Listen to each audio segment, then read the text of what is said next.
I have my book.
Maybe it was a big thing, like helping you land the perfect internship. Maybe it was something small, like offering a sympathetic listening ear when you missed your family. It might have been advice about your choice of major, spiritual guidance, or how to deal with roommate conflicts. Whatever it was, you knew that you were seen and heard. You walked away a little lighter, a little more confident, knowing that someone else was walking this journey with you. At Bethel University, we're more than an academic institution. Yes, we're proud of our internationally recognized programs. Students come to Bethel to be equipped for success in over 50 fields of study, from residential undergraduate to online master's degrees. But they stay because they're not walking alone. 7 in 10 residential students are active in one-on-one mentoring or small groups. From the dedicated faculty to friendly staff, everyone at Bethel cares deeply about helping you prepare for what you were meant to do. Because we all believe you're meant to do incredible things for God's kingdom. And it's true. Bethel alumni are active in 65 nations around the world. What connects you to Bethel? There's no question. It's the relationships and community that give purpose to everything you gain here. At Bethel University, we see you. At Bethel University, we know you, and we'll connect your passion with a pathway to impact the world for Christ. Be true. Be blue. Be you at Bethel University.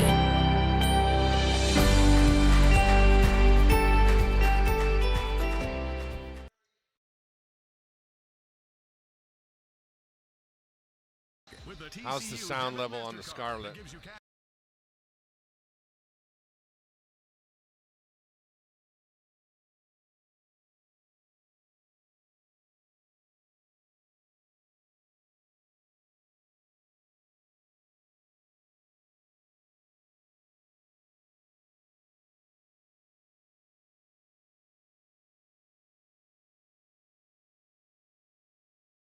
Good evening, everyone. Welcome to the Regional Radio Sports Network. We're broadcasting live and in living color from Mike Lightfoot Court inside the Gates Gymnasium. Paul Condry, along with my best good second friend, Coach Mark Gardner. Glad to be back here on the bus with you, Coach.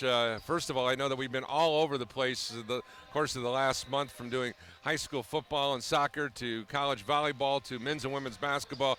It has been a crazy, crazy time, but it's great to be back with you here at a place that's been really, really fun for us to be a part of over the course of the last 20-plus years. Pilots men's basketball team is what we're going to be talking about today. They'll be taking on Holy Family College. Used to be Silver Lake College from Wisconsin. They're up in Manitowoc, Wisconsin. Just to give you an idea, just in case you're thinking about going up that way, it's 8 hours from Mount Vernon, Nazarene, Ohio, to Manitowoc.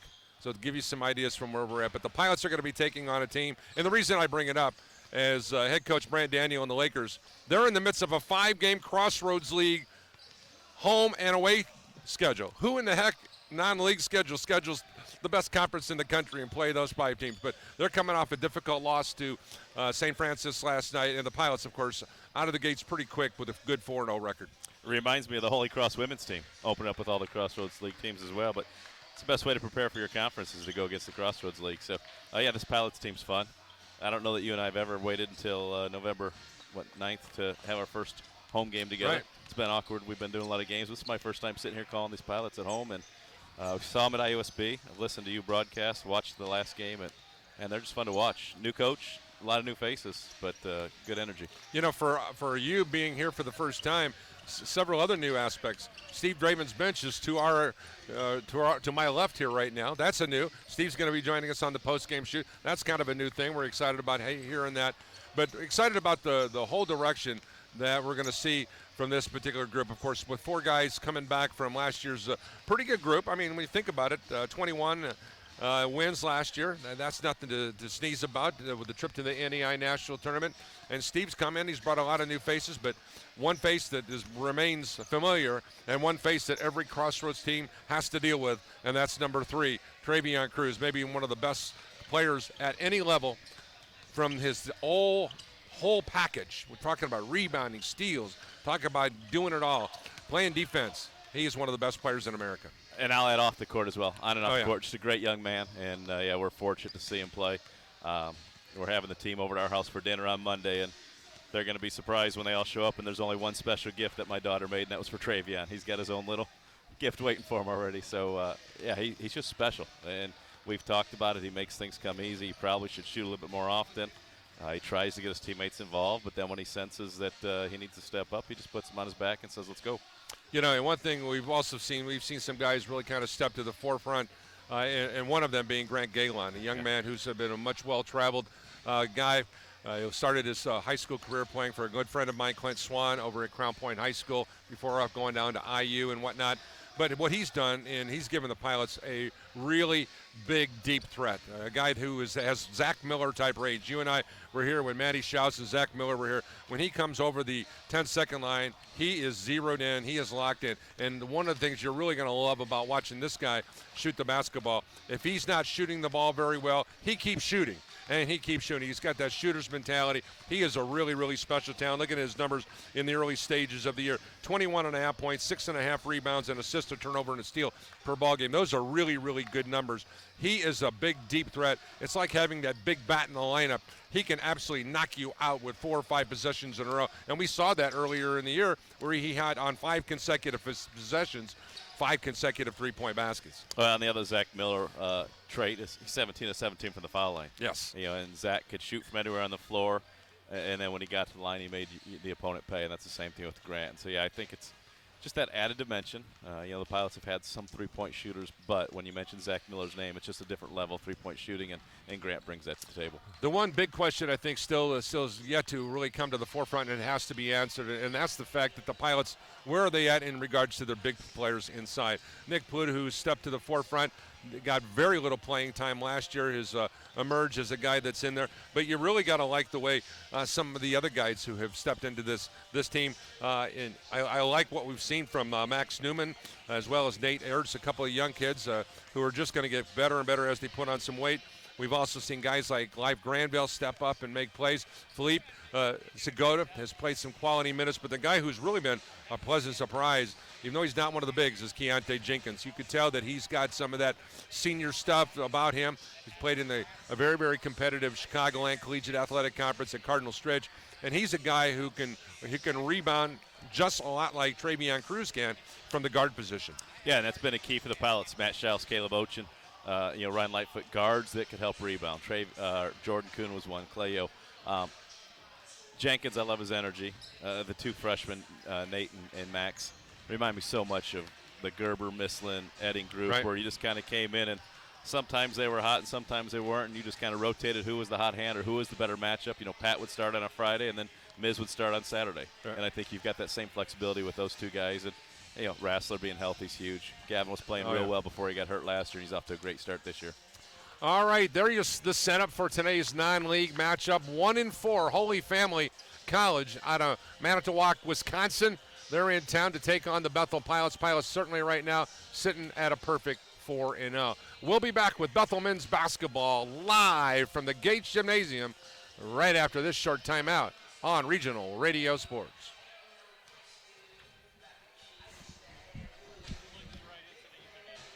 When your child's in the hospital, the last thing you want to do is to leave their bedside. If we had to leave the hospital at any time, it would have drove us nuts. The family room was definitely a blessing for us. We needed to be close to our daughter, and it gave us exactly what we needed at that time. Make a difference in the life of a family when they need it most. Give to the Ronald McDonald House at Memorial Children's Hospital in South Bend. Donate to our new house at loveshinethrough.org.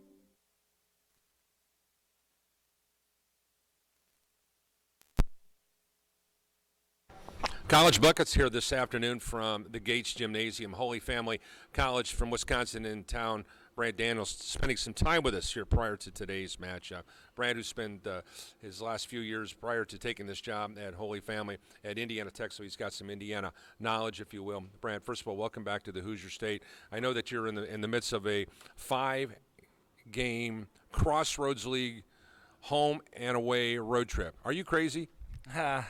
I don't know if I'm crazy, but it's kind of by design, put our guys against some of the best competition in the country and some of the best programs, one, to test where we're at, but two, as we aim to build our culture, give them an idea of what nationally competitive NAI teams look like.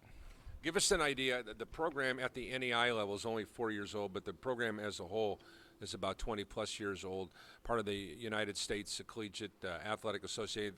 People may know that Andrews University is a team that we see a lot here locally in regards to that particular division of college basketball. Give us an idea, as it's changed into the NEI, how you guys are really currently changing. You went from Silver Lake College to Holy Family, so there's a wide variety of changes going on simultaneously. Yeah, so we're trying to, just as a school, really identify with our Catholic roots and really rebuilding that identity.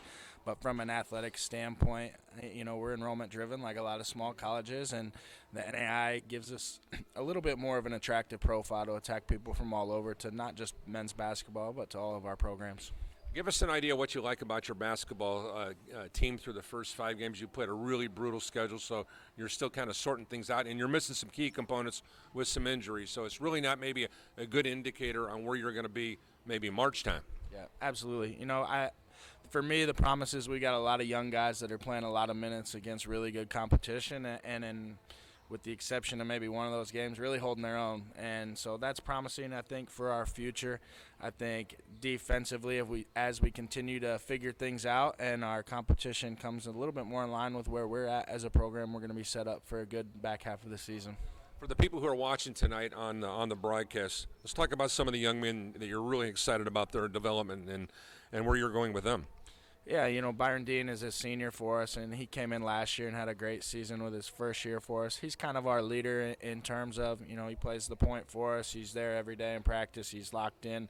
But then we have a lot of talented sophomores and freshmen. Patrick Walls had a great freshman season. Is off to a good start for us as a sophomore. And, Jalen O'Neal is a freshman for us that's 6'5" out of North Carolina that comes in and plays with extremely high energy levels that we have a lot of hope for. And then Jace Norton, in my opinion, has one of the better jump shots in the NAI. And when he gets it going and figures it out, the speed of the game and everything, I think his future is really bright for us.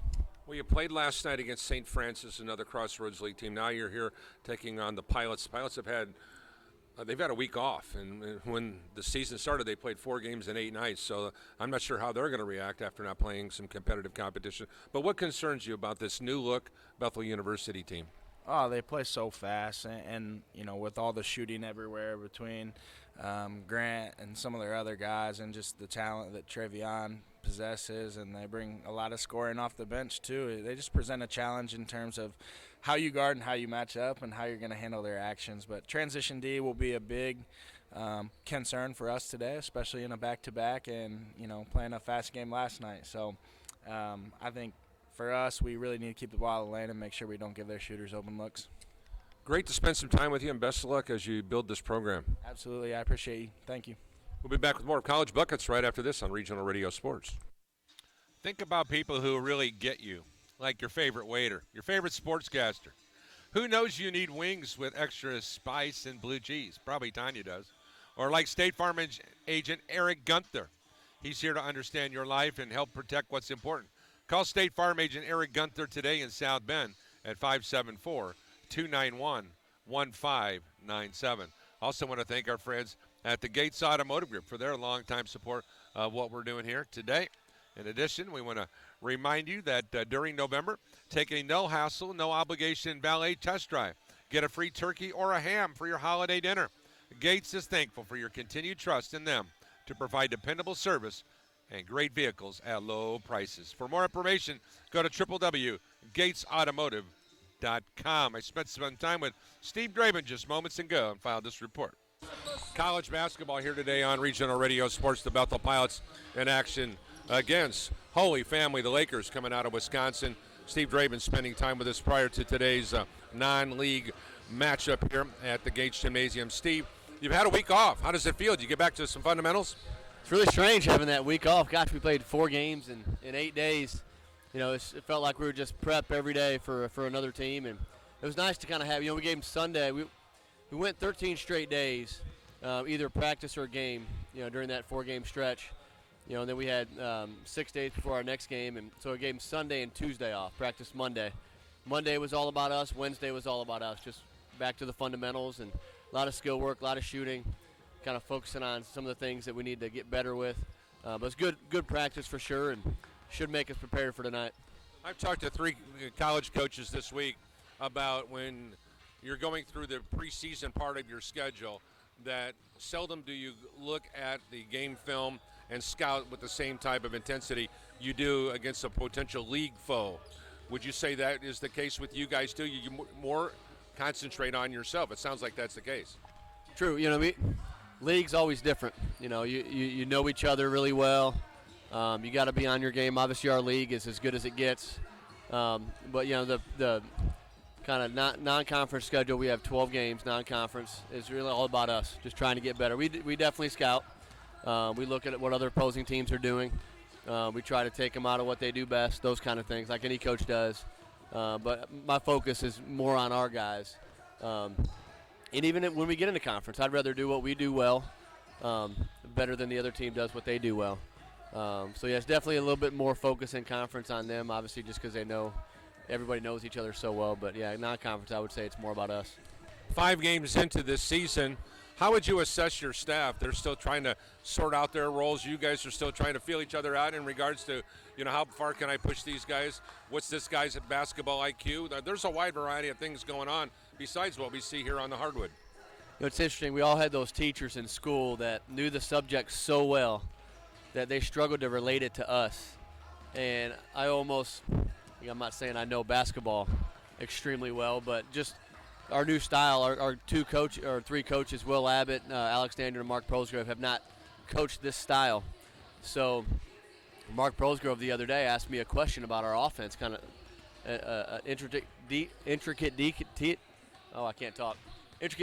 detail that he should know, that our team should know. And I felt bad, like he should have known that. It's my fault for not making that more clear.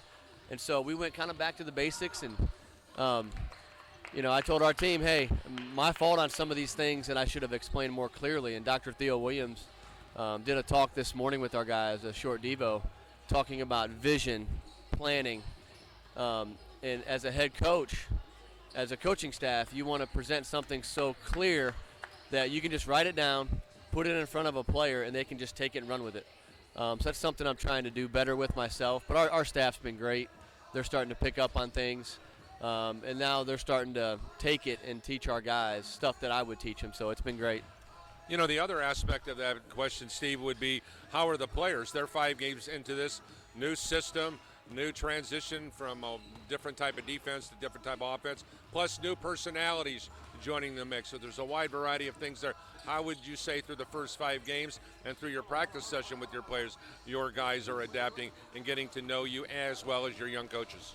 It's funny, our guys, we have several jokers on our team that love to give me a hard time. I talk a lot about the process, embracing the process, for if you do that, success will find you. If you just stay with it, stay with the grind, work, focus on a growth mindset. And, they'll take certain phrases that I use often and kind of joke about it. But I like that. I like that it's ingrained in them. They're starting to learn kind of the things that matter the most to me. We can't do everything well. We can't work on everything every day. But the things that I want to emphasize, from, being a unified group, being together, being humble, embracing the process, trying to get better every day, not focus on results. They're starting to get a little bit better, so that's been kind of fun to see. A good 16 or 17 years I spent with Mike Lightfoot. He talked about that dynamic a lot, and that was really one of the keys to his his mindset, as well as kind of getting that through his staff and as well as his players. All right, let's turn our attention to this Lakers team. They might as well have joined the Crossroads League. They're in the midst of a 5-game Crossroads League swing. I was joking with Brant Daniels earlier and said, like, are you crazy to do that? But he just thinks he likes what it's going to teach his student athletes. So let's talk about what you've seen with them. They took a thumping to conference rival St. Francis last night. USF put up 88 on them last night. Give us your thoughts on Holy Family and what are your concerns? Yeah, watching that game last night, St. Francis came out.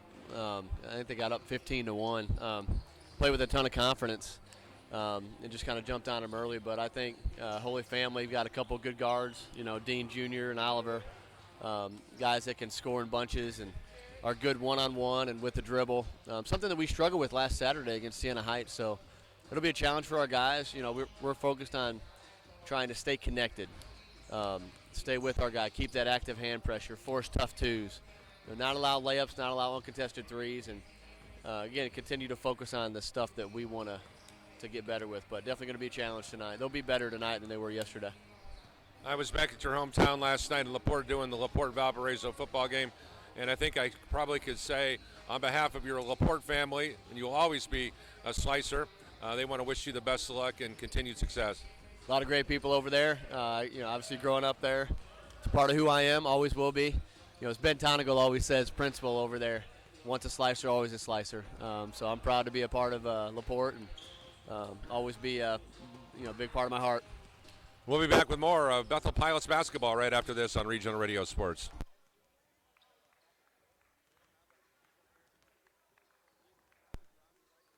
From every corner of the country, from small towns and big cities, but they all shared one thing in common. They belonged to a family called Marines, a tough and determined few dedicated to protecting everything we hold sacred, and still they come.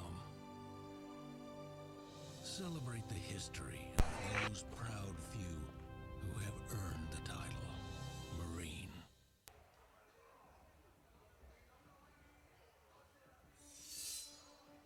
There are those who dedicate themselves to a sense of honor, to a life of courage, and a commitment to something greater than themselves. They have always defended this nation and each other. They still do. The few, the proud, the Marines. Welcome once again this afternoon here to the Gates Gymnasium. I'm Paul Condry along with Coach Mark Gardner. The Lakers of Holy Family College in Manitowoc, Wisconsin are in town to take on the Bethel Pilots. Lakers 1-4 on the season, with games against Governor State, an 88-68 loss, a 90-68 win against East-West University, a 75-68 loss to Andrews, a 79-50 loss to Viterbo up in Wisconsin, and an 88-64 setback. Let's go on down to Double K for our pregame particulars, ladies and gentlemen. Gymnasium here on the campus of Bethel University. This is the Y Camp Center. Thank you for attending today's men's basketball matchup between the Lakers of Holy Family College and your Bethel University Pilots. Bethel University welcomes all players, officials, and spectators to today's contest. As a member of the NAIA, we are proud to be participants in their Champions of Character initiative. We ask each of you to help create a positive, fun, and competitive environment by showing respect for one another. Fans, on behalf of the Crossroads League and Bethel University, please enjoy today's game.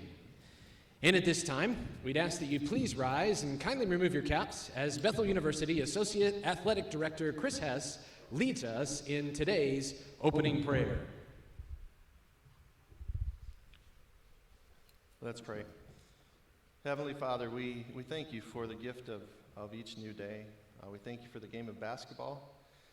Today, Lord, we just pray that the players, spectators, and officials, everyone here in this gym, all things that we say and do would be glorifying unto you. Again, we thank you for the gift of the day, and most of all, we thank you for your Son. It's in his name we pray. Amen. Now, fans, please remain standing as we we honor America and those who serve and protect our great country with the singing of the Star-Spangled Banner. Today's national anthem will be performed by Bethel University sophomore Juanice Little.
And now, ladies and gentlemen, let's meet the starters for the visiting Lakers from Holy Family College.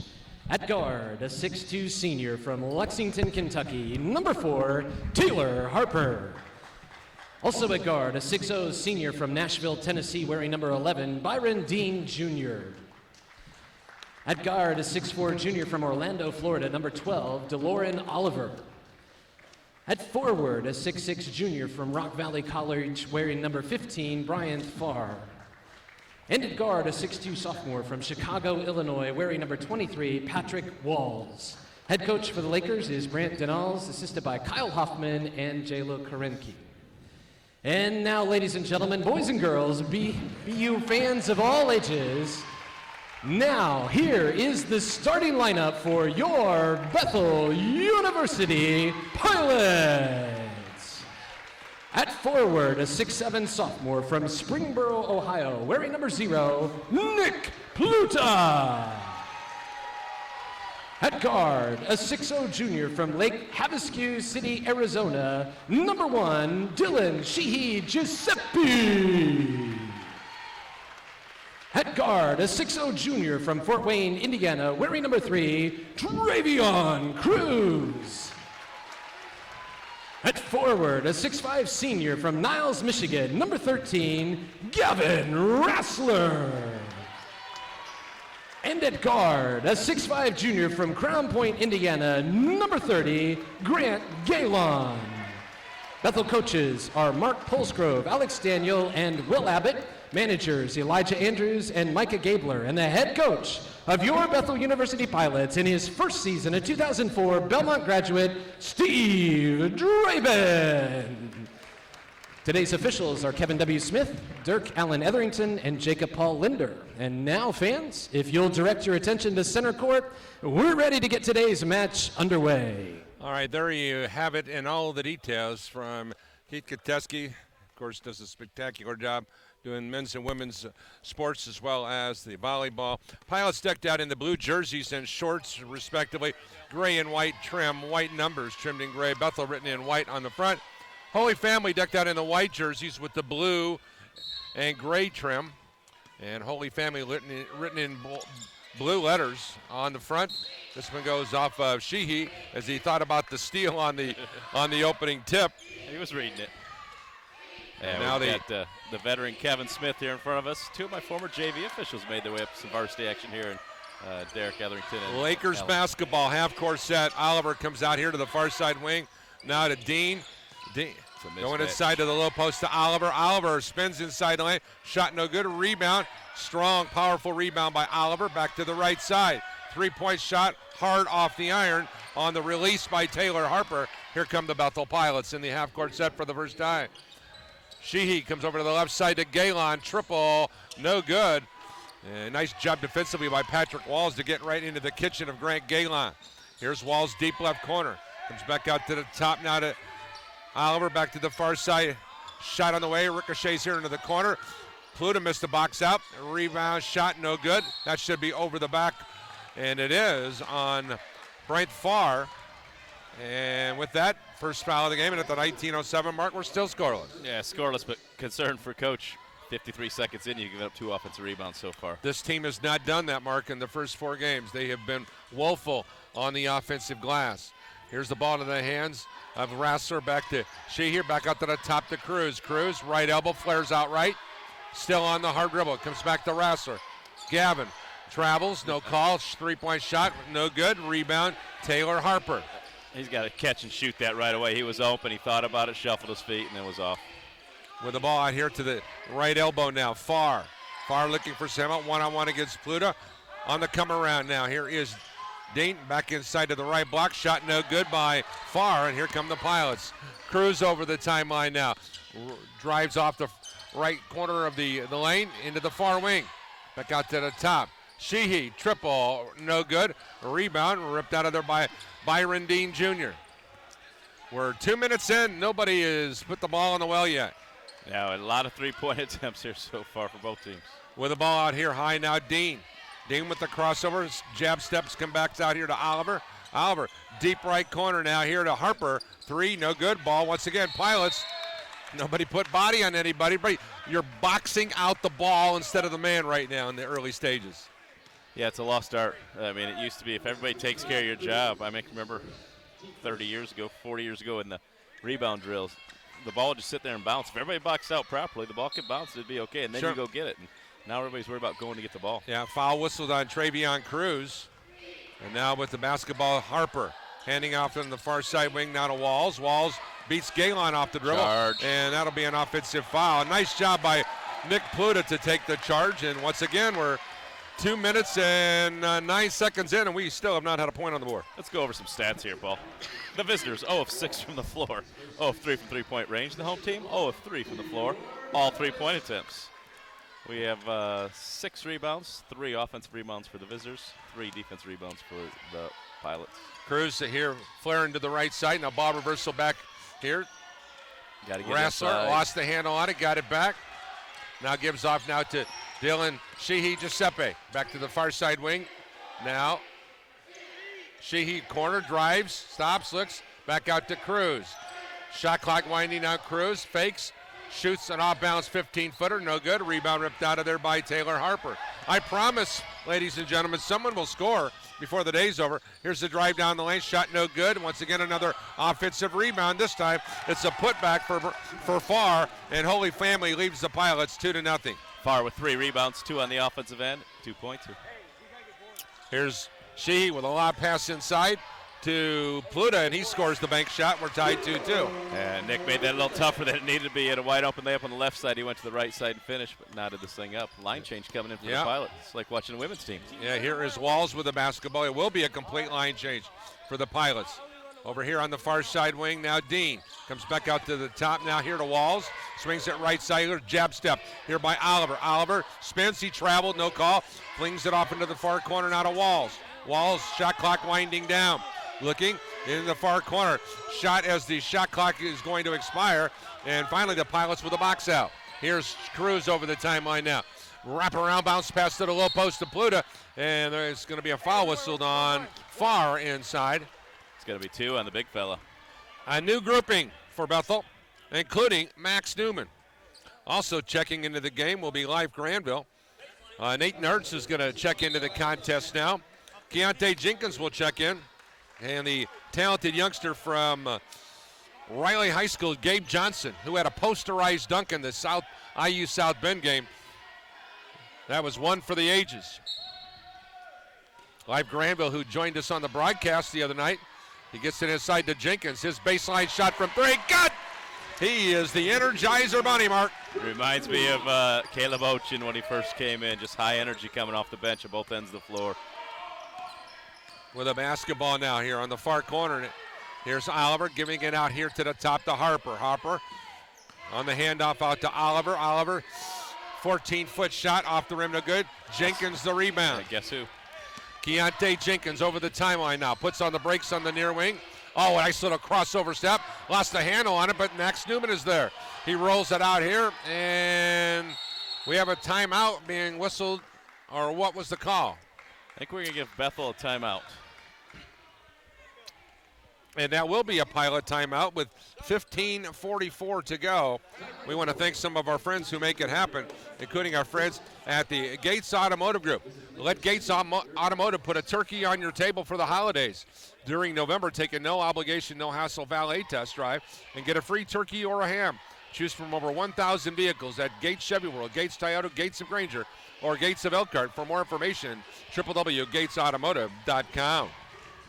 All right, so Pilots 2 of 6 from the floor, 1 of 4 from three-point range. Holy Family 1 of 10 from the floor, 0 of 3 from three-point range. We also want to thank First Source Bank as they're excited about hiring Bethel students and alumni. Check out your partners from the First at www.firstsource.com. First Source Bank, proud supporter of BU Athletics. Pilots with 5 unanswered points with this new grouping in. They've brought in a lot of energy here in the early stages of the game. Live Granville will inbound the ball on the far sideline at the end of the Holy Family bench. Looks, goes inside now to Max Newman, back out to the top to Jenkins. Jenkins with a drive, up, under, ball tipped up, and Gabe Johnson is there for the follow. 7-2 Bethel as Gabe scores the field goal. And you got to like the fact that Gabe was fighting Newman for that rebound. You have 2 pilots there fighting for the rebound, and easy putback for the big fella. Byron Dean with the ball, comes right side now here to Oliver. Oliver comes back out to the top to Taylor Harper. Far side wing now, Byron Dean Jr. Back over on the right side as Jalen O'Neal's in the game now. Here's the shot from three-point range. That was Patrick Walls with the triple. That makes it 7-5. Got the friendly bounce there. And a whistle, an offensive foul is going to be called on Max Newman. And multiple substitutions. Now Philippe Segota checks into the ballgame for Max Newman. Live Granville will check out. Gabe Johnson, I think, also is going to check out. And we have our media timeout. 7-5 our score here at the 15-minute mark. We want to thank our friends at State Farm Insurance. On the court, All-Stars make assists look easy. Behind the back, no look, or off the backboard, they dropping dimes nonstop. That's how we feel about the coverage and the savings. Combine your home with auto with State Farm and start your own assist highlight reel. After all, even All-Stars need an assist. Call agent Eric Gunther for help on combining with your home auto and enjoy the savings. Dial Eric's number at 574-291-1597 or visit him online at www.statefarm.com. Coach, your impressions in the early stages? A little sloppy. Visitors are now 2 of 11 from the floor. Pilots give up 4 offensive rebounds, which, as you said, it's been a problem for the early going here for the Pilots early season. So got to limit your opponents to 1 and done. And then on the offensive end, I like the fact they've gotten the ball inside the last few possessions after settling for 3-pointers in the first few attempts. Johnson remains on the floor along with Ertz. Cruz will also remain on the floor. Dylan Sheehy remains on the floor, and Philippe Segota, the youngster from Belgrade, Serbia, is on the floor for the Pilots. As Holy Family will move from left to right, respectively. Taylor Harper, who transferred in from Asbury University in Kentucky.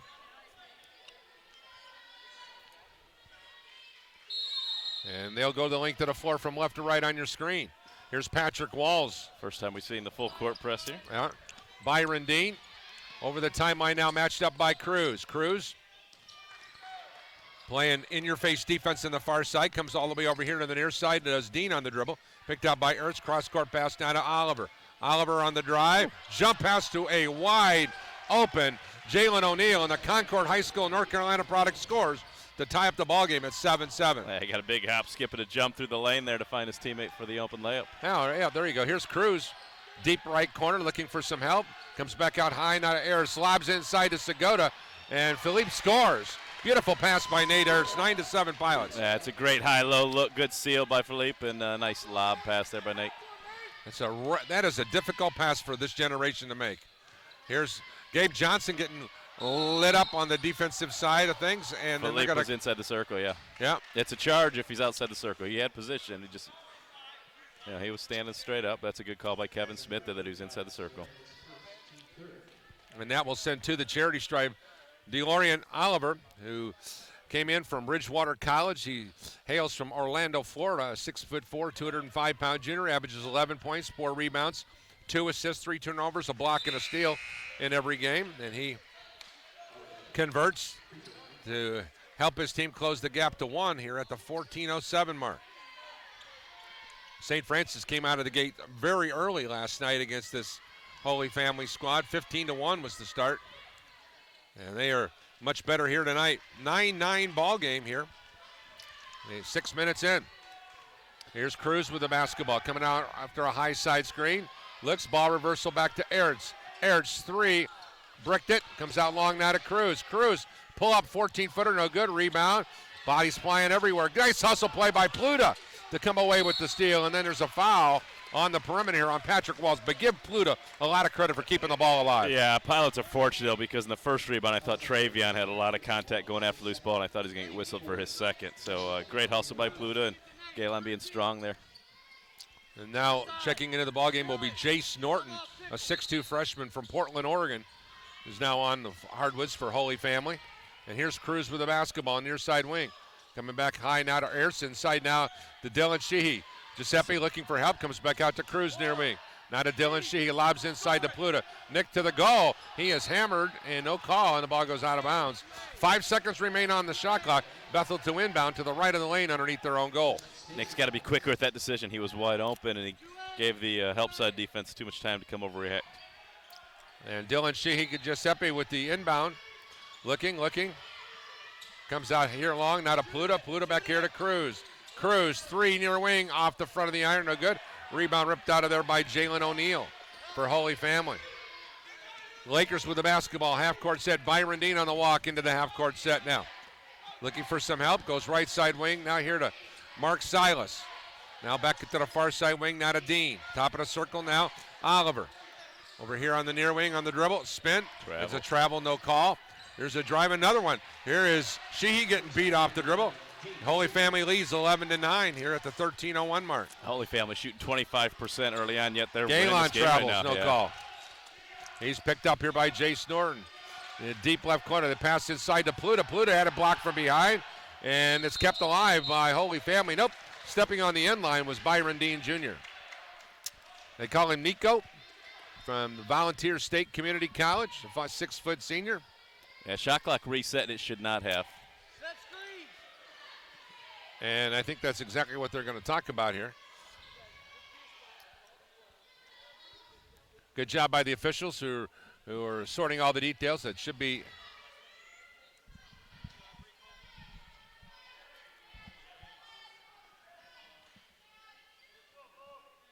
Should be 9.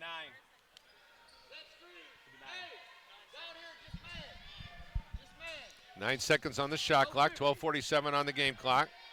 As Sheehy to inbound the ball to the right of the lane, and there we're ready to go. And the Pilots is starting this game up the way they did. Here's Galen with the basketball far side. Double dribble. Here's Cruz knifing down the lane for the basket, his first of the game. We're tied 11-11. Yeah, Grant got away with a little hop extra step in there, but great back cut by Travion to get himself on the board. Byron Dean Jr. on the walk into the forecourt now. Comes up here to the right elbow, now to O'Neal. O'Neal waits for a cutter. Finally hands it back off to Dean. Dean Jr. goes right side, 3-point shot on the way. Good, off the hand of Jalen O'Neal. That's only his 3rd triple of the year, and that makes it a 14-11 Laker lead here at the 12-12 mark. Here's Galen with the triple, no good. Nice play by Pluta to keep it alive. Back to Sheehy. Dylan on the drive. Lost the handle on it, got it back, comes back to Cruz. Cruz around a high side screen. Now comes back to Galen. Galen long triple, no good. Rebound coming out of nowhere is Byron Dean Jr. Yeah, Grant struggling to get that first one to fall, but he's going to keep shooting. You talked about that in the pregame. Good read by Pluta. Here's the drive by O'Neal. Shot no good. Aerts the rebound. Now here's Cruz with the ball. Travion Cruz now into the forecourt now. Stops, pops from 19, in and out, no good. Ball ricochets out of bounds off the Pilots as the cold shooting Pilots. And it's been cold as the weather is outside right now. Full timeout, Holy Family. Holy Family with a timeout. We'll take a timeout as well. You're watching Bethel basketball here on Regional Radio Sports, and certainly thank everybody involved with all the details here today. 11:31 to go here in first half of play, 14-11. Holy Family under the direction of Brant Daniels, the 2010 Ashland graduate, with the lead. We want to thank our friends at Centier Bank for their support. Hi, this is Paul Condry of the Regional Radio Sports Network. That may be my professional title, but did you know that I'm also the son of a U.S. Navy World War II veteran and the proud father of a United States Marine? Let me share with you something very close to my heart. It's called the Semper Fi Fund and its program America's Fund, which provides immediate lifetime support for post-9/11 wounded, critically ill, and injured members of the U.S. Armed Forces, veterans, and their families to ease recovery and transition back home to their communities. The Semper Fi Fund, serving those who preserve our freedom. The basic idea that drives these efforts is simple. For as much as our heroes have sacrificed, they deserve the best care and support available in their hour of need, whenever it may occur. The Semper Fi Fund, a 4-star charity and an A+ rating, has served over 16,000 members since 2004. The Semper Fi Fund, serving those who preserve our freedom. For more information, visit them online at www.semperfifund.org. Paul Condry, Mark Gardner, and a happy birthday to the United States Marine Corps, if my number serves me correct, number 238. Hoorah!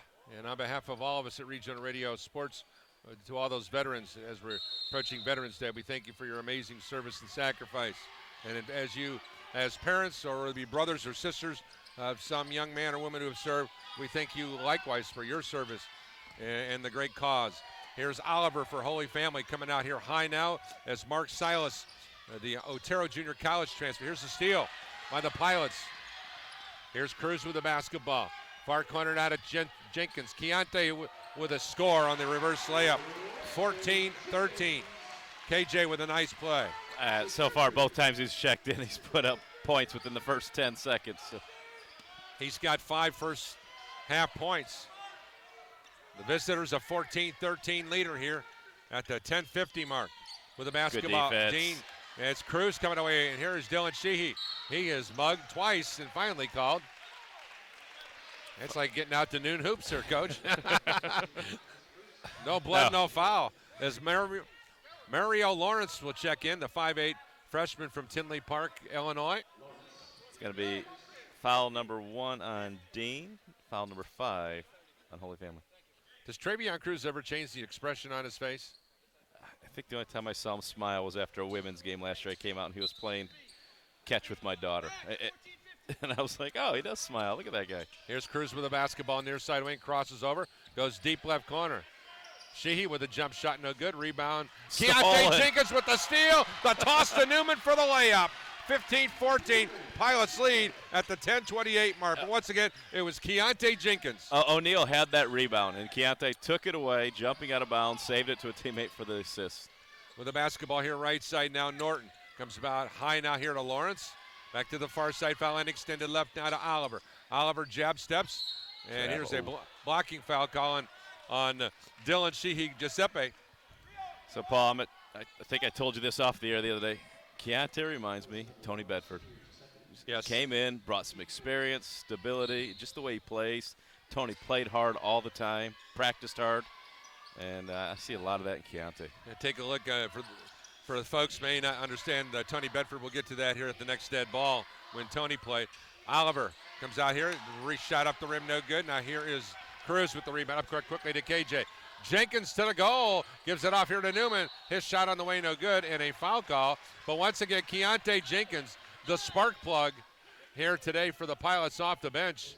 He's only going to be here for 1 year. As he's, you know what's going to be interesting, Mark, is when Cardinal Stritch comes to town, they'll be here inside the Gage Gymnasium.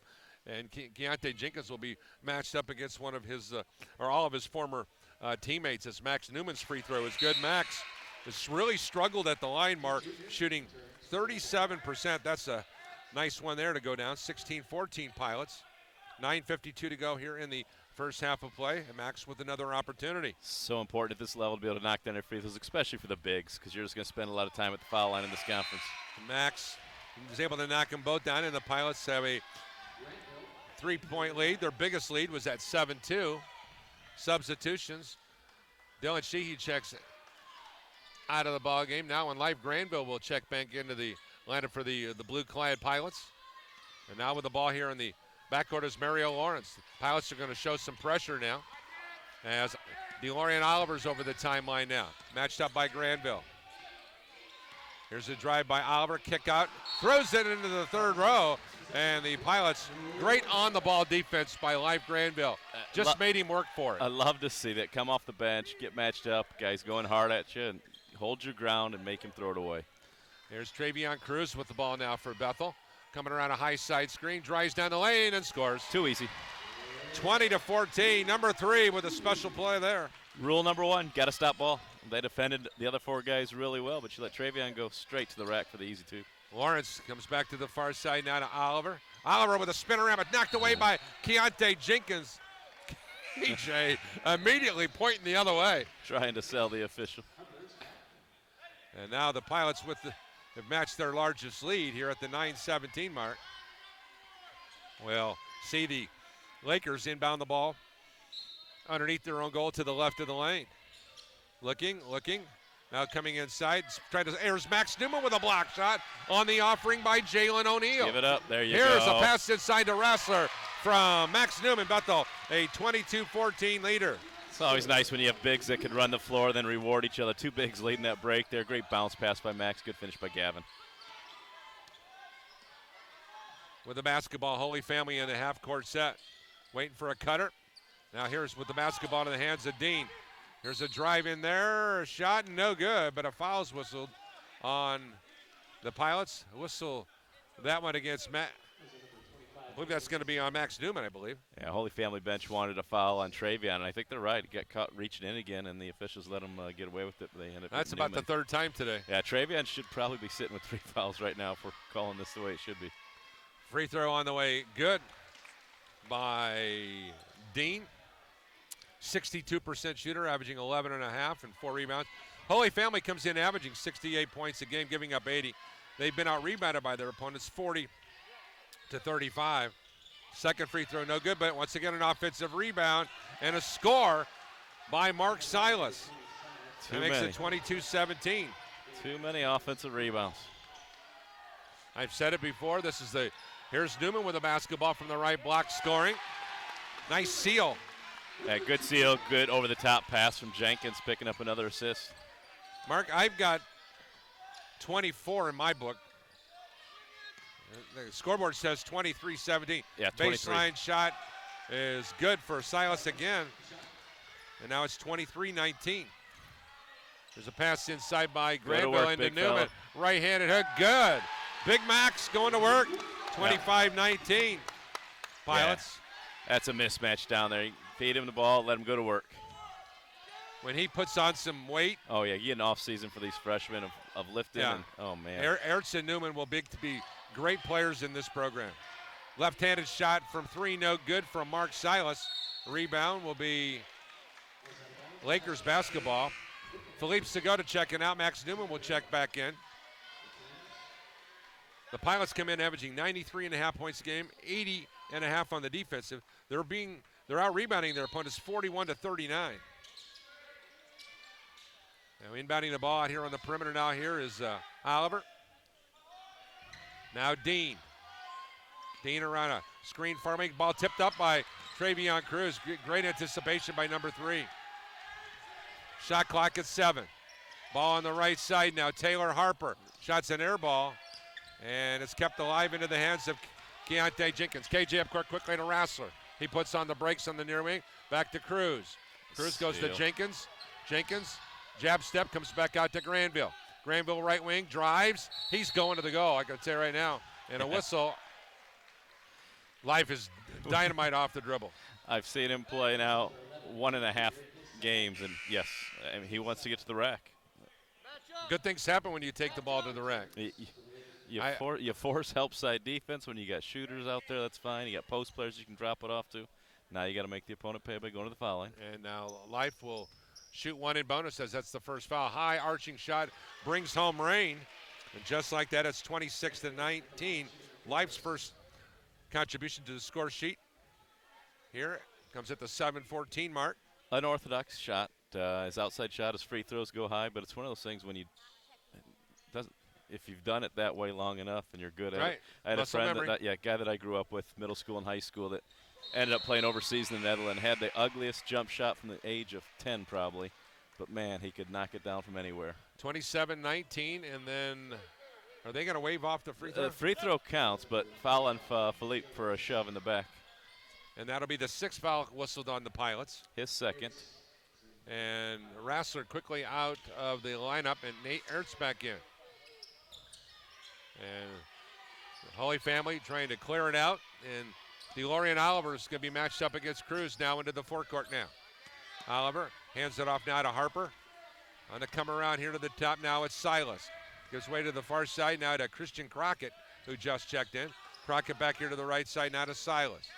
Baseline drive by Harper, shovels it inside. Pass. Nice dribble penetration, and a score for Jalen O'Neal. That makes it 27-21 Pilots, 6:46 to go here in the first half. Segota did a great job of coming over, stopping the dribble. No weak side help from the guard there. A whistle away from the ball. You're going to call it double foul. Segota's going to have 3 fouls now in about 4 minutes of play. Yeah, you called it, Coach. Double foul.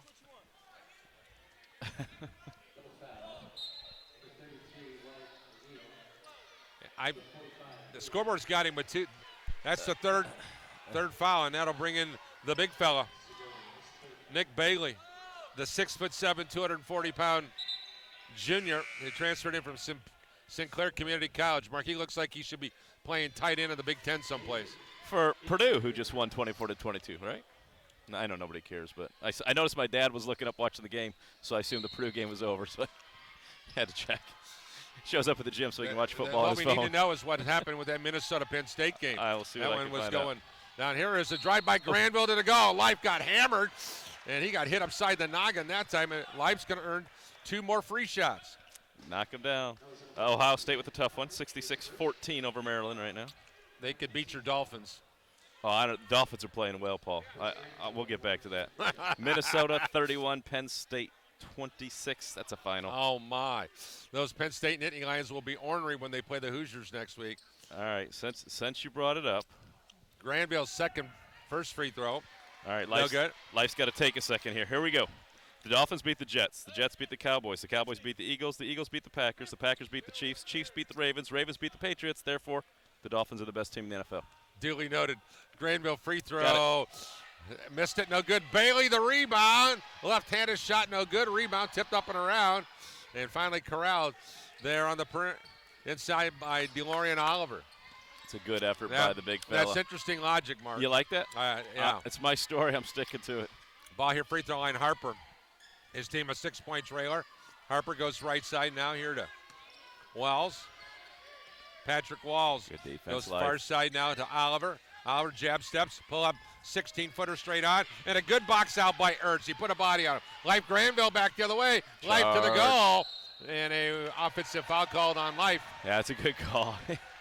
Life got the better of that one. He got hammered in the face on the previous drive, but he delivered the contact on that one. Multiple substitutions coming in now. Keontae Jenkins checks in, and exiting will be Keontae Jenkins. Nick Bailey checks out of the lineup now.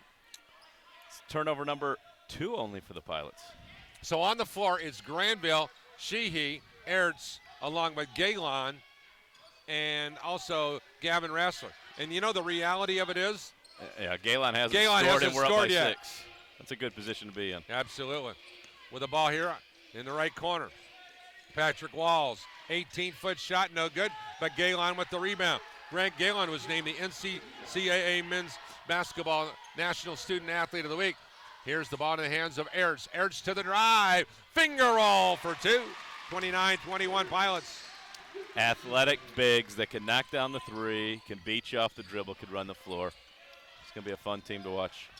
Patrick Walls with the ball. Comes over here In between the rings now to Oliver. Oliver drives down the right side of the lane, shovels it inside, and a score and a timeout by Holy Family as Harper.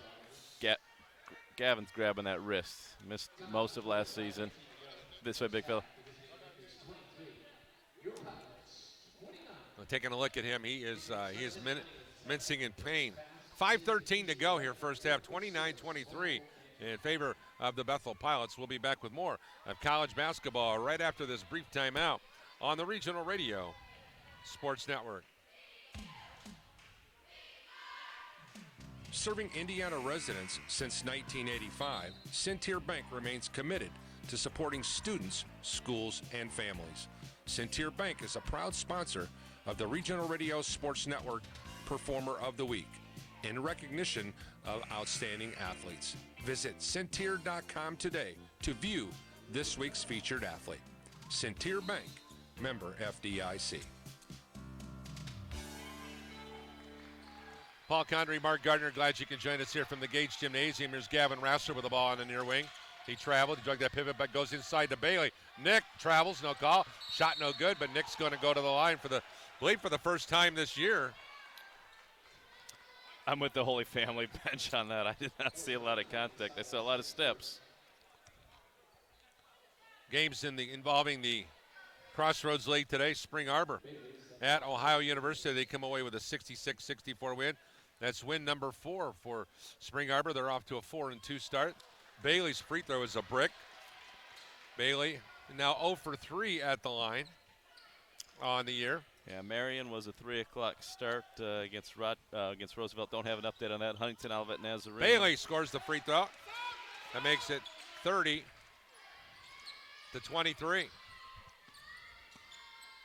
.454 to go. Ball far siding. Jace Norton with the 3. No good. Rebound, Life Granville. Life will push it up, Coach. Yeah, he's got on the drive. Sheehy. Hits the trailer, Sheehy. Sheehy down the lane. Shot rejected. And it goes into the corner where it's saved nicely by Mark Silas.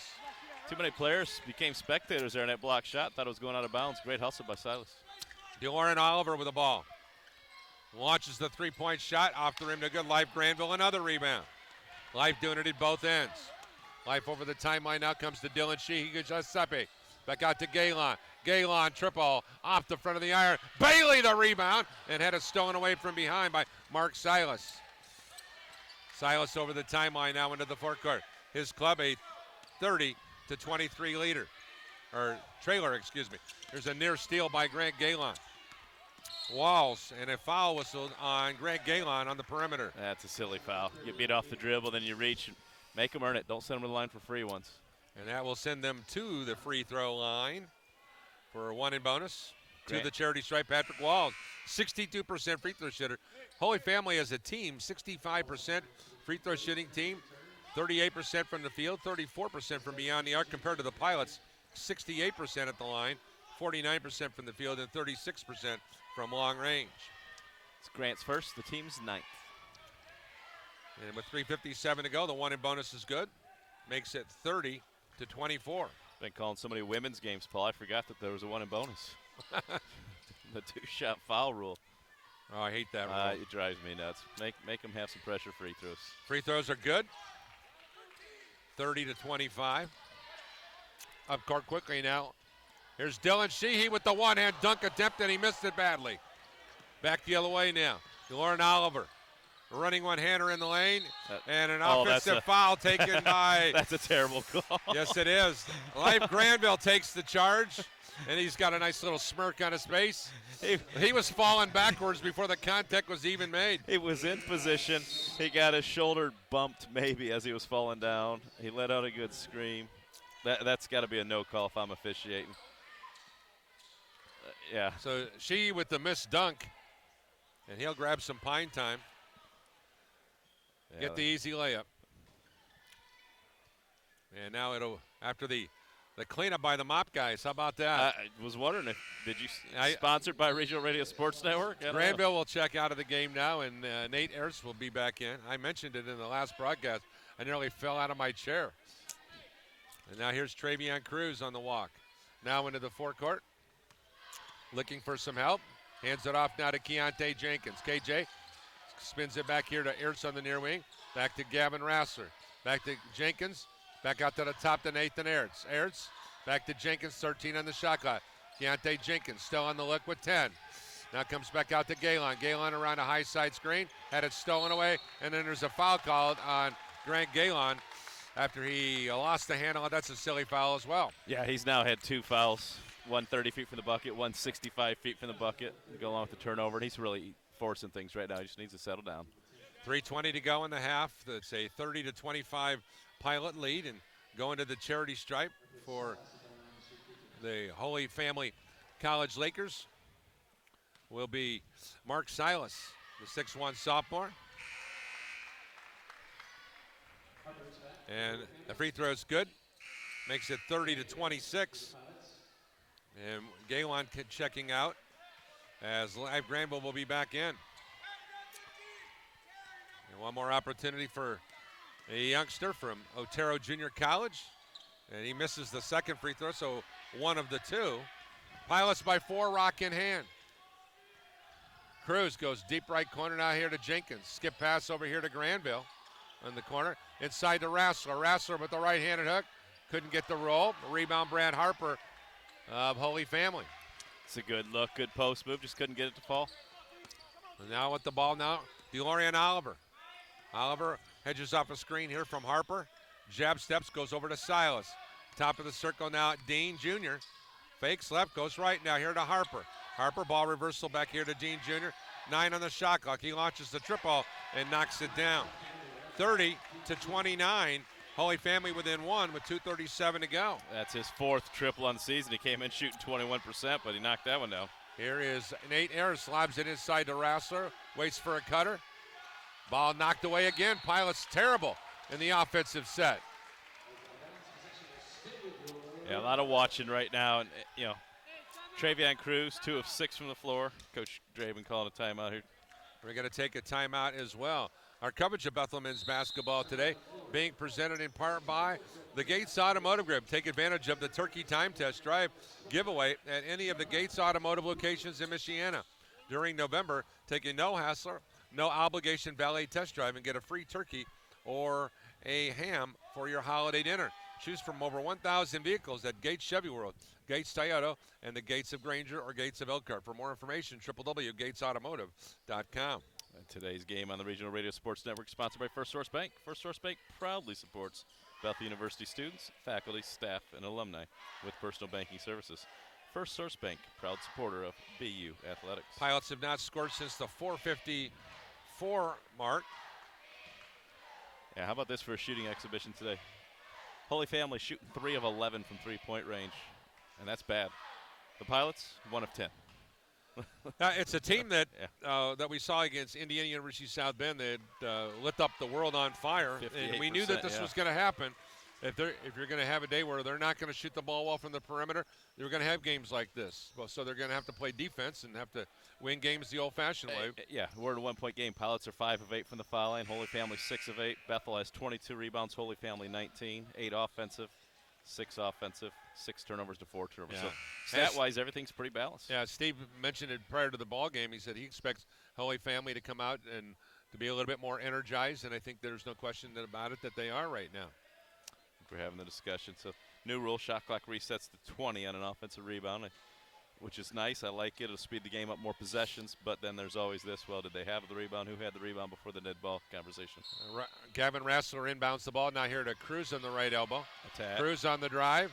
Stops, fakes, leans in, and he'll earn 2 free shots as the foul was called upon DeLorean Oliver. So I like that set. You have Jenkins and Cruz on both sides of the lane. When Cruz gets the ball, Jenkins clears out to the left, bringing his defender with him, which left a wide open driving lane for Travion.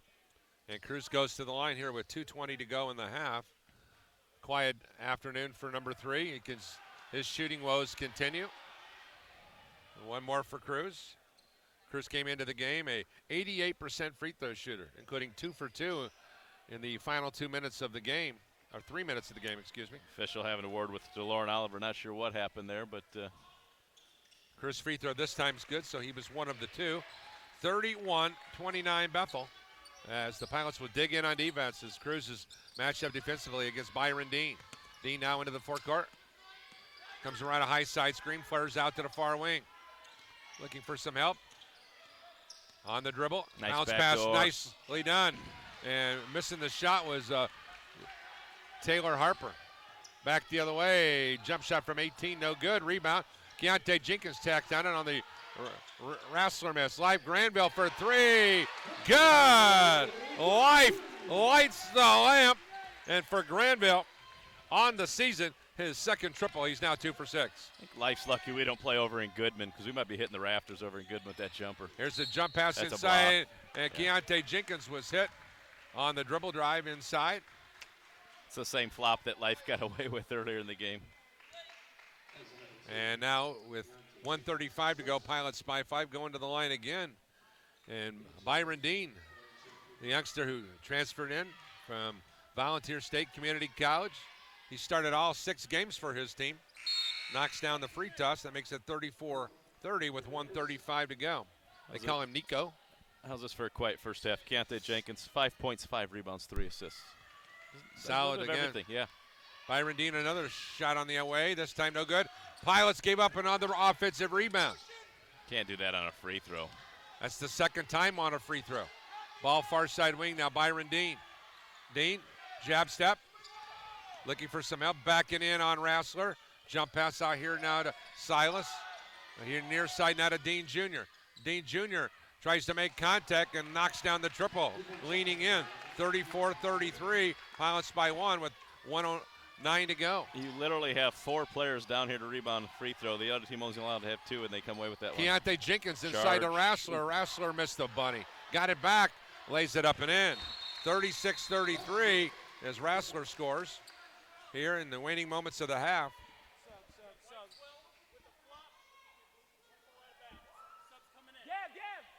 Are you kidding me? So they warned.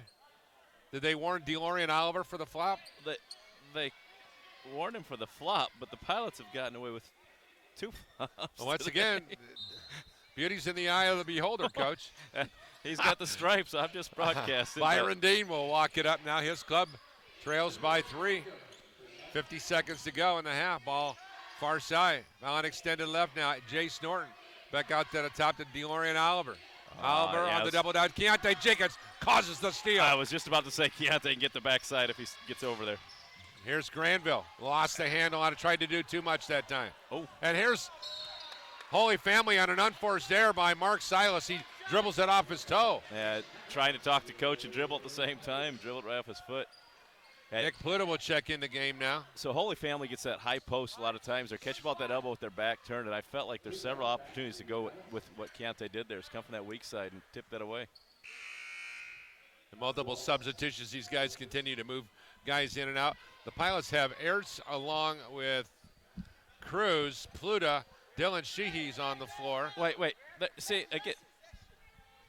Possessions, turnover out of bounds for the throw, and it goes 20 seconds in the front court. For a throw in front court. No, not for that. Can you hear that? Yeah, so again, this is the confusion of the new rule. He say for a throw in, it's going to go to 20 seconds. And we had the exact same thing a little bit ago too. That's unfortunate. Unfortunately, yeah, that's what the rule is. Unfortunately, that's unfortunate. All right. Then I had the mic there, right? So Steve, the look on Steve's face is like he's still trying to sort it out. So Sheehy inbounds the ball here now to Cruz. Cruz now here to Ertz. Deep right corner now to Jenkins. Jenkins lobs it inside to Pluta. Pluta missed the shot, got it back, powers inside, and scores to give the Pilots a 38-33 advantage. And what they were saying is if the ball hasn't crossed half court, then it resets to 20. So it was in the front court. So. All right, here's Byron Dean, far side wing with 4. Don't foul. Nice step out by Pluta. Now here's a jump shot from 19. No good. And the Pilots, as poorly as they have played, will go to the locker room with a 5-point lead. Let's get a thought here from Mark Polsgrove, Bethel assistant coach. Mark, did you get that memo on the on that last rule change? Yeah, so I think what they said is if there's a turnover in the backcourt, it only goes to a 20-second shot clock. Obviously, we weren't aware of that, and that's one of those many new rules that there is this year. Just like the flopping rule, right? Right. I feel like we've got away with 2 flops, and then they got warned for a flop. But what do you know? Yeah. Hey, All right, your impressions of your team's first half. I thought you didn't shoot the ball. You shot the ball as cold as the weather is outside. But once again, you still have a 5-point lead. Yeah, you know, shots aren't falling for the second consecutive game. I didn't like our energy and effort the first 5 minutes. Didn't feel like we came out with a lot of passion, and you know, we had a week off. We thought our guys would be fired up, ready to play again. Mark, you got 18 to 22-year-old young men, though. We say that all the time. Oh, Bethel should win this one, or, you know, IWU should walk away with this one, and then you look at the scoreboard and go, they're college kids. All right, so what do you think Dreeben is saying there in the locker room right now?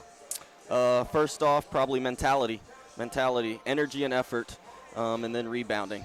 Reoccurring theme that we work on every single day in practice. So this may be the worst Bethel team I've ever seen in regards to giving up offensive rebounds. Yes. I mean, a couple of them on missed free throws. Find a body. And you haven't seen the stat sheet yet. We're 2 of 12 from three-point range. We've given up 7 offensive rebounds. So, and yet you're winning by 5. So, yeah, it's body language, effort, energy, and you guys will get it all fixed because that's what you get paid to do, and we'll have a good second half. Go coach him up, Mark. Thank you. Hey, buddy, nice job. All right, there you have it. We're going to take a quick timeout, come back. He has no idea what he walked into coming in to work with us, has he? I like him a lot. We communicate a lot, and I'll tell you, I really like what he brings to the table. He's an energizer guy, man. I'm a big fan. All right, we're going to take a quick timeout, come back with more Bethel University men's basketball. Pilots 38-33 leader. And once again, we want to thank our friends who make it happen. Hi, this is Paul Condry of the Regional Radio Sports Network. That may be my professional title, but did you know that I'm also the son of a U.S. Navy World War II veteran and the proud father of a United States Marine? Let me share with you something very close to my heart. It's called the Semper Fi Fund and its program America's Fund, which provides immediate lifetime support for post-9/11 wounded, critically ill, and injured members of the U.S. Armed Forces, veterans, and their families to ease recovery and transition back home to their communities. The Semper Fi Fund, serving those who preserve our freedom. The basic idea that drives these efforts is simple. For as much as our heroes have sacrificed, they deserve the best care and support available in their hour of need, whenever it may occur. The Semper Fi Fund, a 4-star charity and an A+ rating, has served over 16,000 members since 2004. The Semper Fi Fund, serving those who preserve our freedom.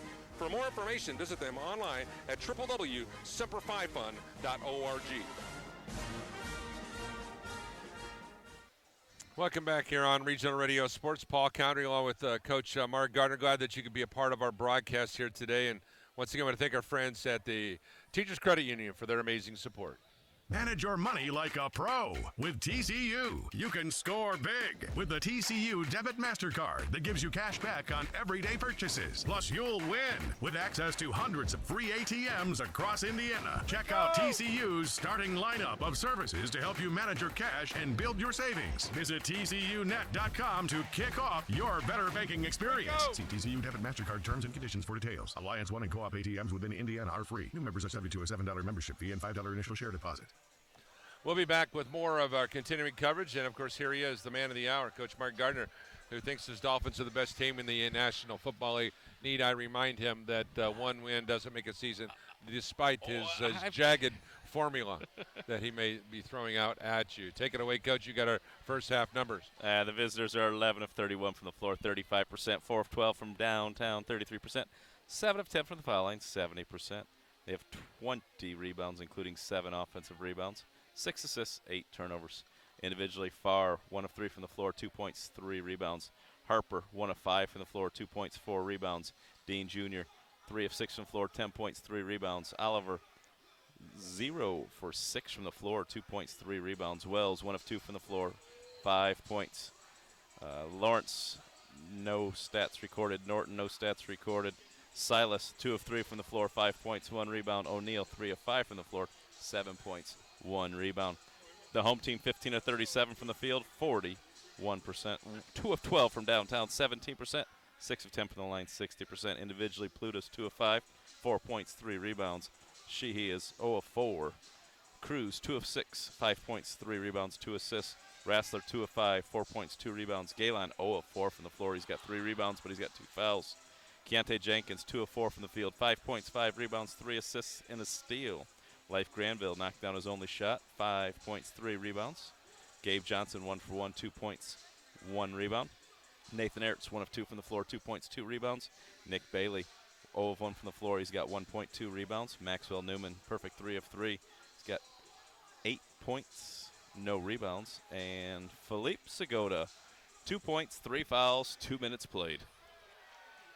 All right, we're blessed, literally, to be sitting in this gymnasium next to 3 amazing red banners right here. And one of the guys who helped hang those banners is the great Rico Swanson, one of my all-time favorite pilots, maybe the greatest pilot of all time. Great to have Rico stopping by the broadcast booth. And thank you. Coach, hey, buddy, good to see you.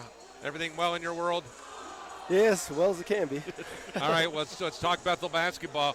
I know Coach Dreeben has reached out to a lot of the former players to get guys back involved, come in to talk to the team, those type of situations. How important is that for the alumni to be able to know that the new coach, who didn't grow up here, was not a pilot, right, to come in and to try to make an impact and say, listen, you're always welcome here in this gymnasium? Yes, it's. I think it's very important for me. Coach Dreeben reached out to me probably, I want to say a month ago or so, and said, I'm reaching out to different alumni, give me some more names. I want you guys to be a part of what we're doing. Impact the kids however you can, give them whatever advice you can, what Bethel University should be built on, things like that. So I spoke to the team a couple weeks ago and just gave them a few stories, but basically told them that I get asked every day at UPS or wherever I'm at, so how's Bethel doing? So it means a lot to me because this is what breeded me to be the man I am today, this college, so it's very important. All right, I know that you've had a chance to watch with a somewhat of a watchful eye as number 3 has developed. Yes. And, of course, there's always the comparisons with the numbers, and I certainly said that he's the best basketball player since the Rico Swanson day as far as having the best all-around game, rebound, be able to distribute the basketball. He's a good scorer when he chooses to score. To be, right. And those type of dynamics. So kind of give us an idea as you've seen him mature. Still got another year, and, of course, the rest of this year. How do you grade him right now? Just in this game, I mean, I'm looking at it. For one, I think he needs to be more aggressive. But I've seen this kid flat out play, and he reminds me of myself. But I particularly believe he's a better scorer. I have more scorers around me, like an Eric Brand, or Ryan Bales, or Michael Edison, J.D. Hirschberger. Those guys can flat out score. Mark Galloway, Jody Growski. So it wasn't called upon me to score. I scored when I had to, when I need. But he has to score night in, night out. I mean, that's just who he is. Right. He can average 25 to 30 points if he wanted. I know he has other pieces around him, but he's he's far better scorer than I ever was. I think I might have had him on the defensive side, but that's all I knew coming up because I couldn't shoot. I couldn't do all those things. So I had to stay on the court. I had to play defense, full court. So he has me in that department. But, yeah, he's a great talent. But I think every game for the Pilots to go, he needs to come out and be aggressive. That will open up the lane for back cuts and the post to get easy buckets and stuff like that. He's not really aggressive. He is so intent on getting everybody else involved. And that reminds me of me because I had those scores around me. But with him being such a better scorer than I was, he needs to do a little bit of both. And as you, not to take anything away of his surrounding cast, right? Your surrounding cast was the greatest in the history of the yes. The program. Yes, it so was. you look at that situation. Right. So you got to understand the people you're playing with. Yes, you do. I always said that's what made Larry Bird and Magic Johnson so special, is they recognized the talents of the guys they had around them. You're so right. You're so right. And he's not fortunate enough. He has great pieces around him, but I know my pieces. If I had a down night, Bales would get 25 or 30. And Edison, we had pieces in those guys. That's what our kind of role was. We fed off each other. With him, I think the team requires him to do that night in, night out, no matter what. Because you got to think about it. We're doing great now, but when conference comes, they know your every move. They're scouting you from right now, every game you played, and they're formulating a scouting report for you. So he really has to be assertive, and that will make the other guys feed off of him. Great to see you, brother. You too, my brother. All right, man. I love this guy. The great Rico Swanson stopping by. The greatest of all the pilots. Always great to have some time with him. Tell you what, whoever's been around this guy, he has got a smile that's as infectious as anyone I've ever been around. The great Rico Swanson, ladies and gentlemen. We'll be back with more of Bethel basketball right after this. They came from every corner of the country, from small towns and big cities. But they all shared one thing in common. They belonged to a family called Marines. A tough and determined few dedicated to protecting everything we hold sacred. And still, they come. Celebrate the history of those proud few who have earned the title Marine. Welcome back here on Regional Radio Sports. Paul Condry along with Mark Gardner. Bethel basketball being presented in parts by the Gates Automotive Group. They want you to know what you are thankful for, and the reason they ask you that, because during November, they want you to take a no-hassle, no-obligation valet test drive and get a free turkey or a ham for your holiday dinner. Gates is thankful for your continued trust in them and to provide dependable service and great vehicles at low prices. For more information, go to www.gatesautomotive.com. I want to ask our Bethel family out there to pray for one of our teammates, Matt Copsey. Matt was involved in a spill last night coming down the bleachers and in the press box at Warsaw Community High School, and Warsaw's win over Coach Mark Gardner's alma mater last night. And certainly thoughts and prayers are for the Hall of Fame writer and our longtime teammate at Regional Radio Sports. Mark, let's take a look at our Crossroads League standing and where everybody's at right now here in the preseason of 2019 and 20. All right, so the Pilots come into today 4-0. They're receiving votes in the first poll. Mount Vernon, 6th in the country, 4-0. St. Francis, 24th in the country, 4-0. Huntington, 3-0. Marion, 14th in the country, 1-0. Indiana Wesleyan, 4th in the country, 5-1. Grace, 2-1. Taylor, 2-1. And Spring Arbor, ranked number 1 in the country, is at 4-2 after today's win. Goshen is 2-3. Right now, Olivet Nazarene and Huntington, that one's early. I think it's 8-8 early in the first half on that one. No other scores from the Crossroads, as we had 4 and 5 o'clock starts for the other games. So, all right, from your perspective, Holy Family, give them a lot of credit after getting bounced pretty good last night by a pretty good St. Francis team, 88-64, falling down 14 points early on in the game. They have rebounded, as Coach Dreeben said they would today, and have come out with a lot of energy, passion, and don't see any quit in this group. Yeah, been real impressed with the fact they're coming, playing basically the day-night doubleheader, going with the, playing last night, turnaround today with the start in the afternoon, and high energy. I think they're playing hard. Bethel's not playing well, not shooting the ball well, but credit Holy Family that part of that is because they're playing good, hard defense. They're attacking the basket. They're knocking down some big shots. Final score, college football. The Minnesota Golden Gophers paced Penn State tonight, 31-26. Penn State will have the opportunity to get well as they take on Indiana next week. Don't think that's going to happen. They're going to go 0-2 here. What do you think about that? Great call so far today, says Coach Don Sturgeon. Once again, appreciate us, our good friend Don Sturgeon, listening. Appreciate you, Coach, wherever you're at out there. And thanks for listening to our broadcast here today. All right, Pilots. Mark, putting it right on you, man. I'm changing from the black pen to the blue pen. We need to get right back in this thing, and we'll see what we can happen here. So let's take a look at what the Pilots have got to do to get back in this thing. You got to knock down shots. It starts there. Knock down shots. That allows you to set up your press and kind of force tempo a little bit. And then they've got to keep their opponents to one shot down there. You've given up too many second chance points.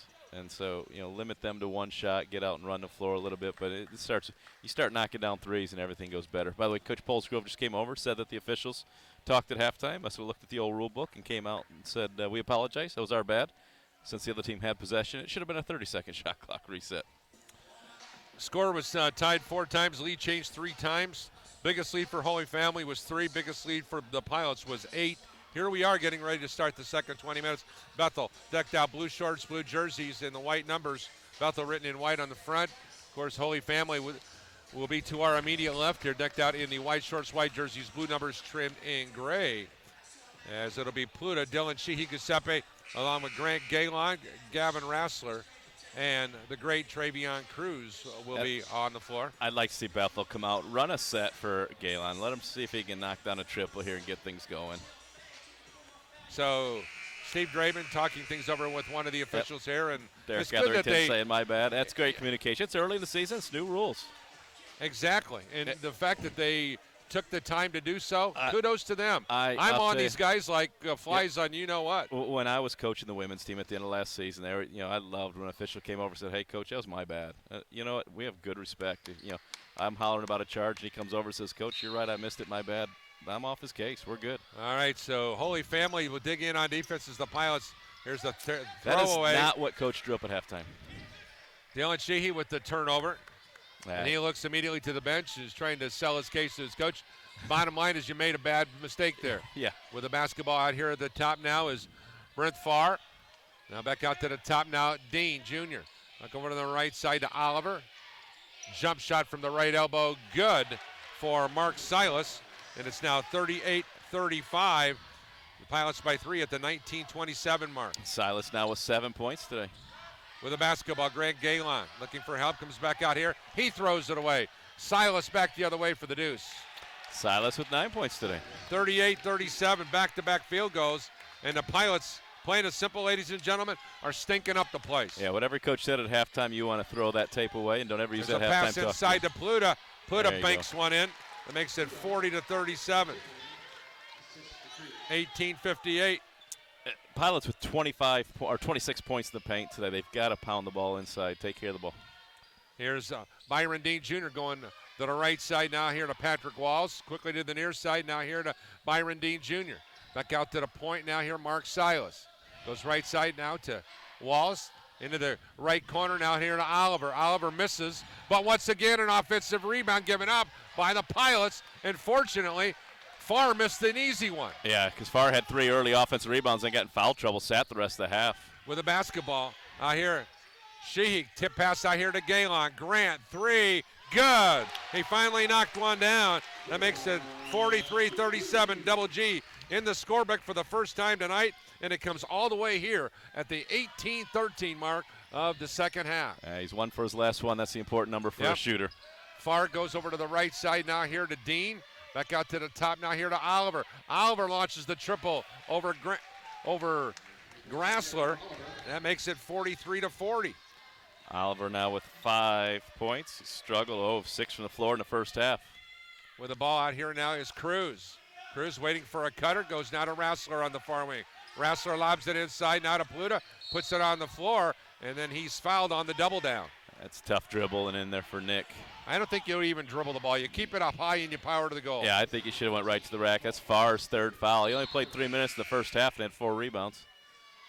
And when you take a 6'6", 235-pounder out of your lineup, you're going to lose some traction. Sheehy checks out of the lineup. Now Pluta checks out. As checking back in will be Ertz, along with Newman. Big fella's going to have to go to the bench right away. Jalen O'Neal will check back in for Holy Family. There's a pass inside Galen. Finger roll, no good. Cruz the rebound, and he was fouled on the putback. And that will send number 3 to the line for 2 free shots. Travion Cruz on the season, averaging 21.3 points, 6.5 assists, 2 turnovers, a steal, 5 rebounds, and he's an 88% free throw shooter starting today. And at the 17:35 mark, he will rattle one home, making it 44-40 Pilots. Oliver with his first foul, team's 2nd foul, and again, same problem the Pilots have. Holy Family give up the offensive rebound, which results in points for the Pilots.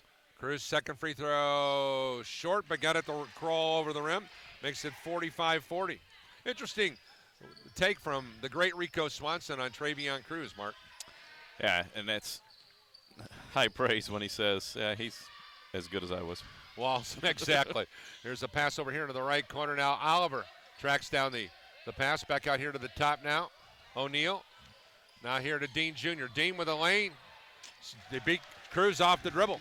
Not in that category. Yeah, Rico made that clear, too. Yeah, 45-42, exactly. I remind people, Rico Swanson and Scottie Pippen are your only 2-time NAIA Here's Galen with a triple, no good. Rebound, tracked down by Mark Silas. Silas has played really well off the bench. He's had, reminds me a lot of Keontae, just high energy in the right place at the right time, working hard. Yeah, DeLorean Oliver goes back here to Silas. Silas, pull up 16-footer straight on, circles in and out of the cylinder. Now Cruz the rebound. Travion over the timeline now.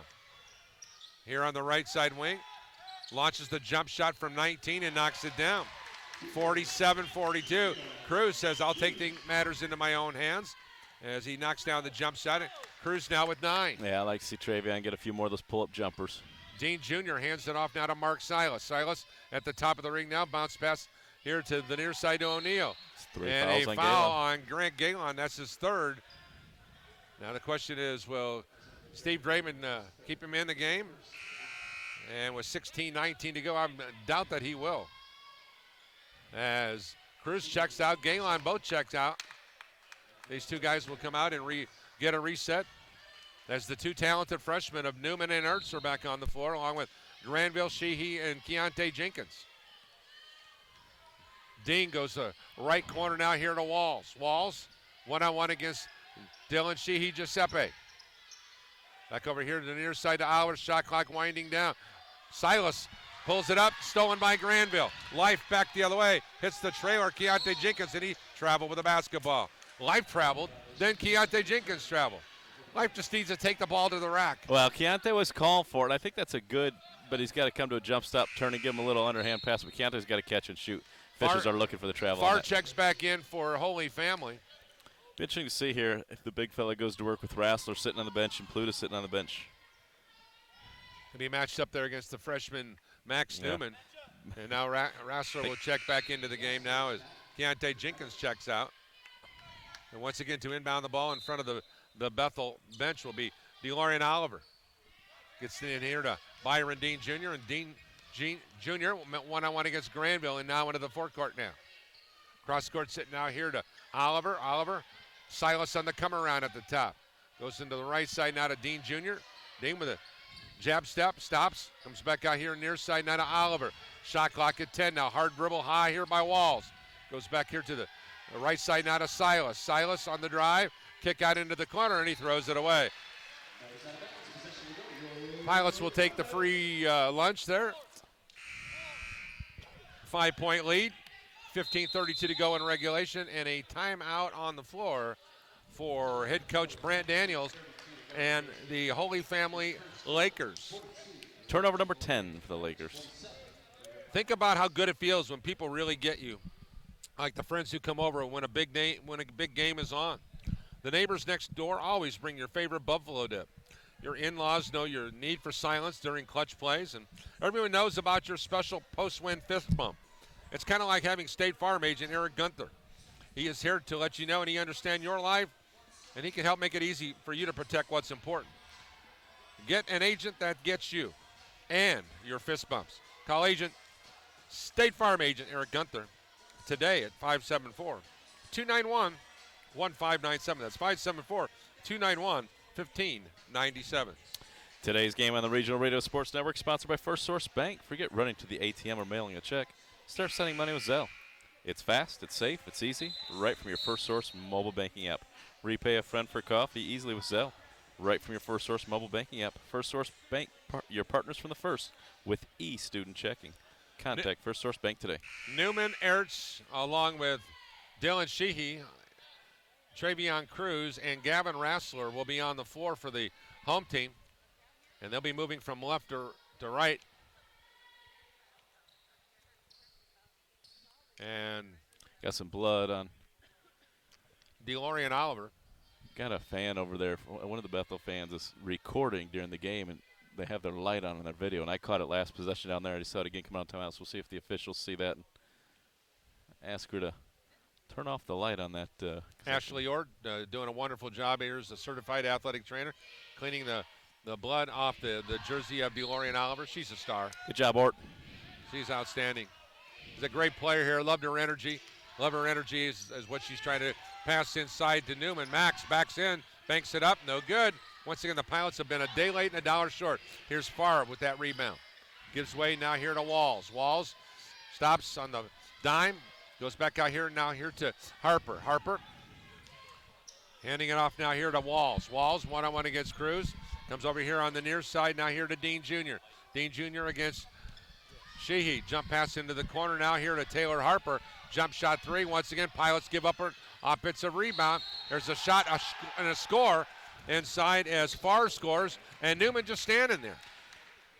Farr with 5 rebounds, 4 points. He's played 14:55 to go. This Pilot team is going to get lit up in the Crossroads League when they get on the boards, unless they learn to rebound between now and then. And Rico hit on that. It's so different in conference because everybody's already scouting. These guys played St. Francis last night. They didn't spend a whole lot of time working. In the preseason, like Coach Dreeben said, you're working on you. You know, he said this week they practice working on us, getting better.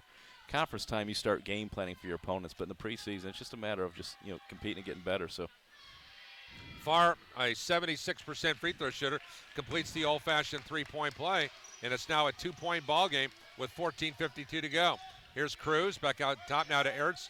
Foul line extended up. They go inside now to Philippe Segota, and the ball's deflected out of bounds by DeLorean Oliver of Holy Family. Yeah, it was fortunate because Segota was going to hit that out of bounds, but Oliver came over and knocked it out. And now to inbound will be Dylan Sheehy underneath his own goal. To the left of the lane, goes into the corner to Cruz. Cruz to the goal, and he banks it up and in with the left side. 49-45. Cruz needs to shoot. Yeah, Cruz now with 12 points. I'm sorry, 11 points. Oliver stops, hands it off now here to Walls. Walls pull up 19-footer, barely grazes the iron, and here come the Pilots, leading by 4, rock in hand. Here is Sheehy losing the handle on it. Off his leg. And you wonder now, is this a point where playing last night comes into play and this team gets tired down the stretch, or are they going to keep competing? I just got a text from Mom, and she said, these guys are just playing hard. I've been impressed with their effort all day. You're talking about Holy Family. Yeah, Holy Family's just playing hard. Taylor Harper over the timeline now. Puts on the breaks, goes into trap. the corner, double team by Oliver, and a 30-second timeout. Good job by the Pilots with 14 minutes and 11 seconds to go. A timeout for Brant Daniels and company. And we'll take 1-2. Our coverage today being presented in part by our friends at Beef O'Brady's. Once again, we want to thank our friends at Beef O'Brady's for hosting the Coach's Box. Beef O'Brady's in Grangers now features Taco Tuesdays. Of course, on Wednesday, they feature Wing Wednesdays. Thursdays, wow, Fajita Thursday. Try a seasoned chicken with a skirt steak or grilled shrimp for just $9.99. Once again, Beef O'Brady's, home of the Coach's Box. Bethel women on the road at Judson today.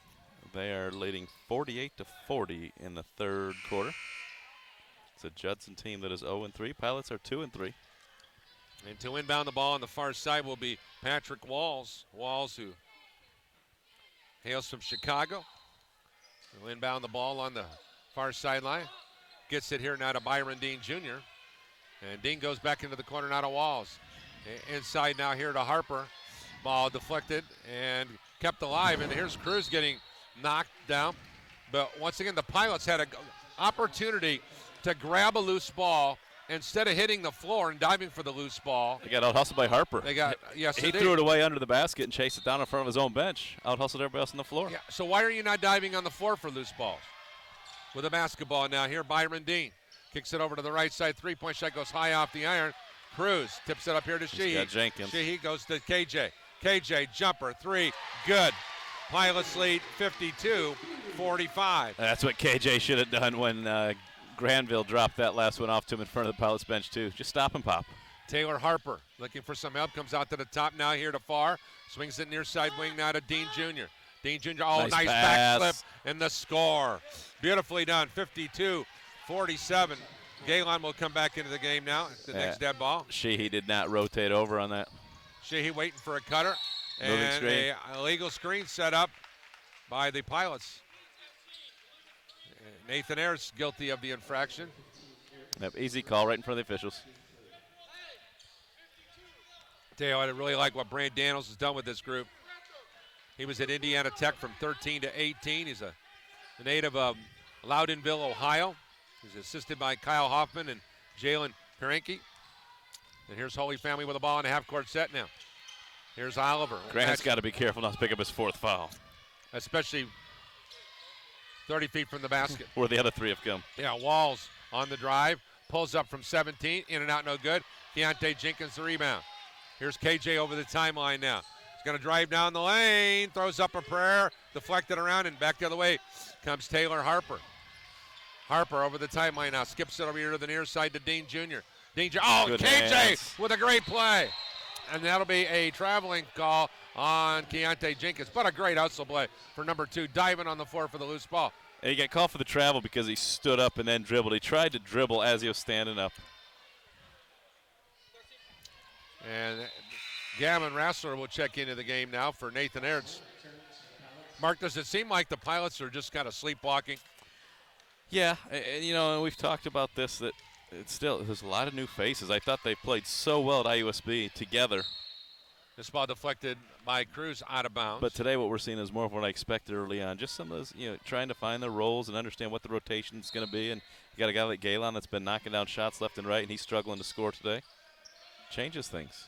DeLorean Oliver hands it off now, and they'll run the ball over to the far side and then quickly back to the near side now to Walls. Walls against Galen, crosses over. Jump pass now here to Oliver. Oliver with a drive in the lane, blocked away by Philippe Segota. Pilots will push it up, leading by 5. Here's a drive by Gavin Rassler. His shot was blocked, and Rassler knocked to the floor. Hey, Keontae over here in the corner right in front of the Pilot bench, wide open. And now it'll be Bethel to inbound underneath their own goal. The Guests only have 2 timeouts remaining. The Pilots check that, 3 timeouts remaining. And the Pilots with 4. Here's Galen on the inbounds. Launches the triple off the rim to gun. Philippe Segota the rebound. Back to KJ. Jenkins back to Galen. Grant, 3, good. Double G off the assist from Keontae Jenkins. Gives his club a 55-47 lead. I love the shooter's mentality. Yeah, I've missed quite a few today, but I'm open, so I'm shooting. Exactly, and that's what Steve Dreeben has talked to him about. The other night when he was struggling, he just says, keep shooting the ball. He's the best pure shooter on this team. I mean, you've said this for years, that if you're a shooter, shoot the ball. You're going to have to shoot yourself through it, and there's a shooter right there. Patrick Walls knocking that one down. That's his 5th triple of the season. 55-50, and a timeout for Holy Family. Yeah, shooter's mentality is absolutely, if you're hot, keep shooting. If you're not, shoot until you get hot. I mean, because once you take that shooting out of your game, you're now a non-factor. Your teammates are looking for you to shoot. The fans are expecting you to shoot. So you got to be able to just keep doing it. Oh, well, here's something now. Just kind of look at this Pilot dynamic here. Steve Dreeben is zeroed in here with the group. The 5 is sitting on the bench. And we have some guys who are just not zeroed in. Yeah, it's and that'll have to be something that he'll have to address. But again, this is they talked about having days off.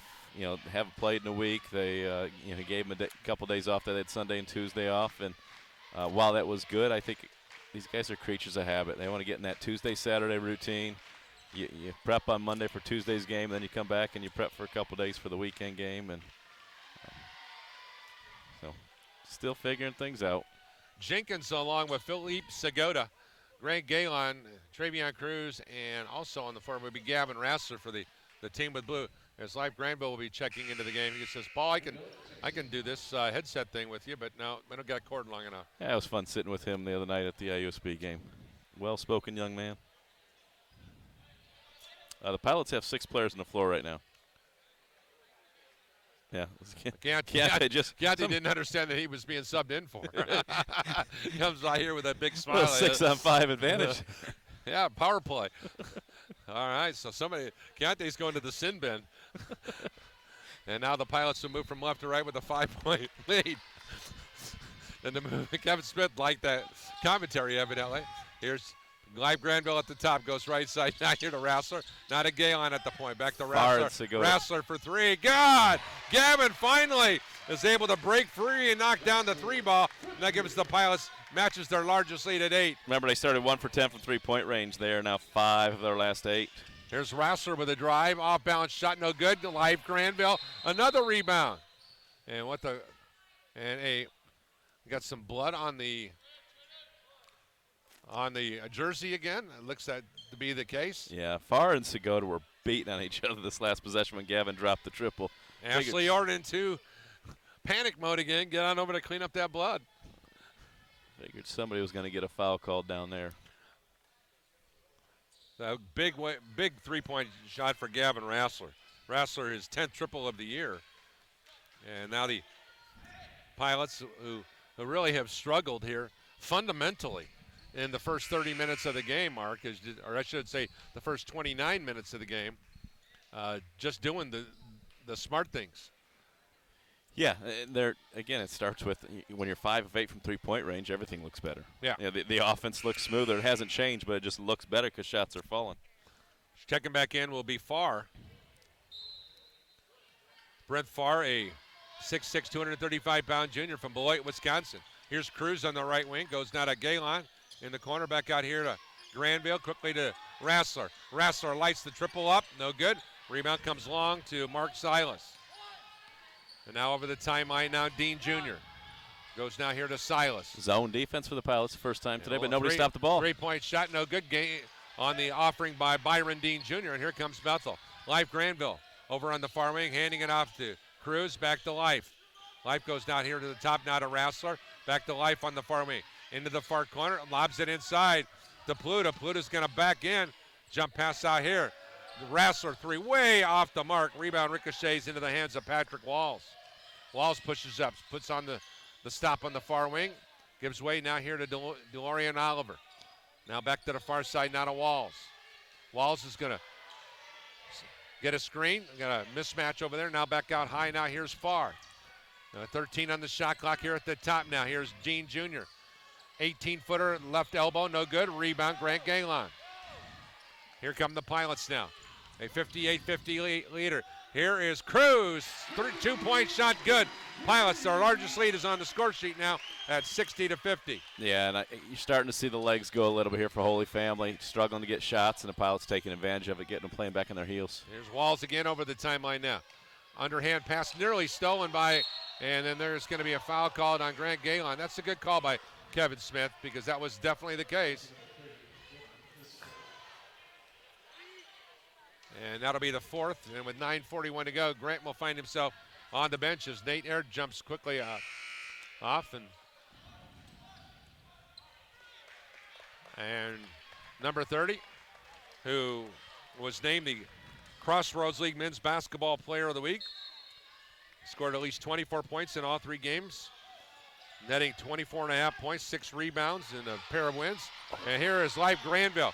Sending up here is Pluta with a 2-hand stop off the assist from Cruz. As there was a big collision here at the midcourt area.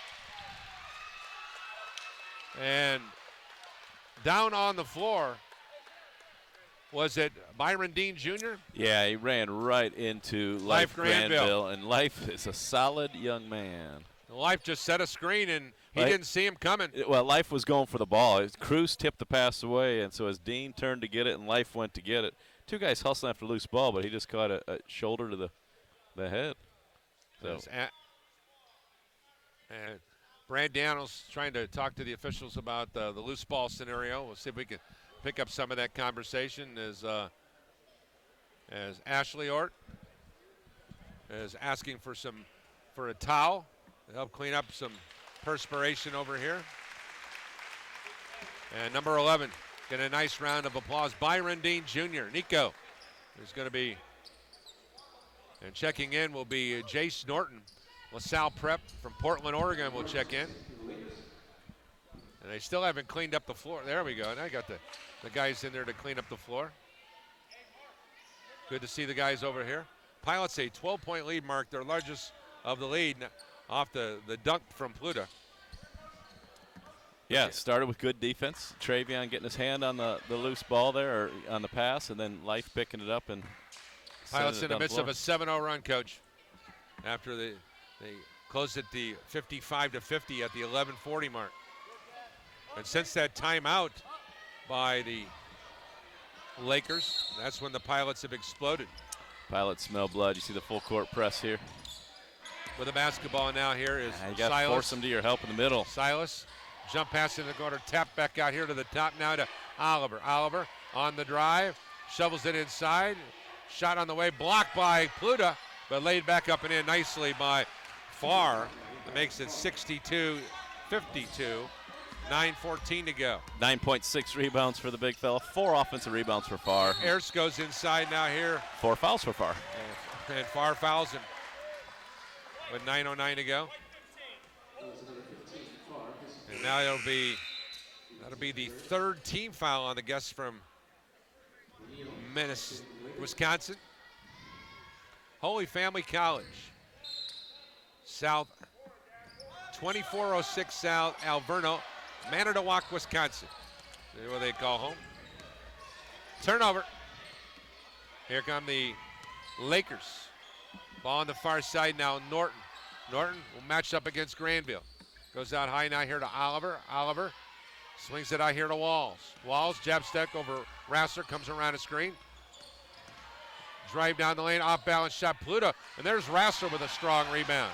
Pluta did a nice job of making him change the trajectory. Oh, Cruz around the back, dribble. Pluta with a shot and a score off the assist from Cruz.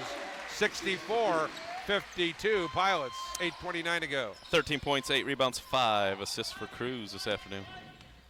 With the ball now here, Oliver looking for help, comes up high now here to O'Neal. O'Neal pull up 15-footer, got it.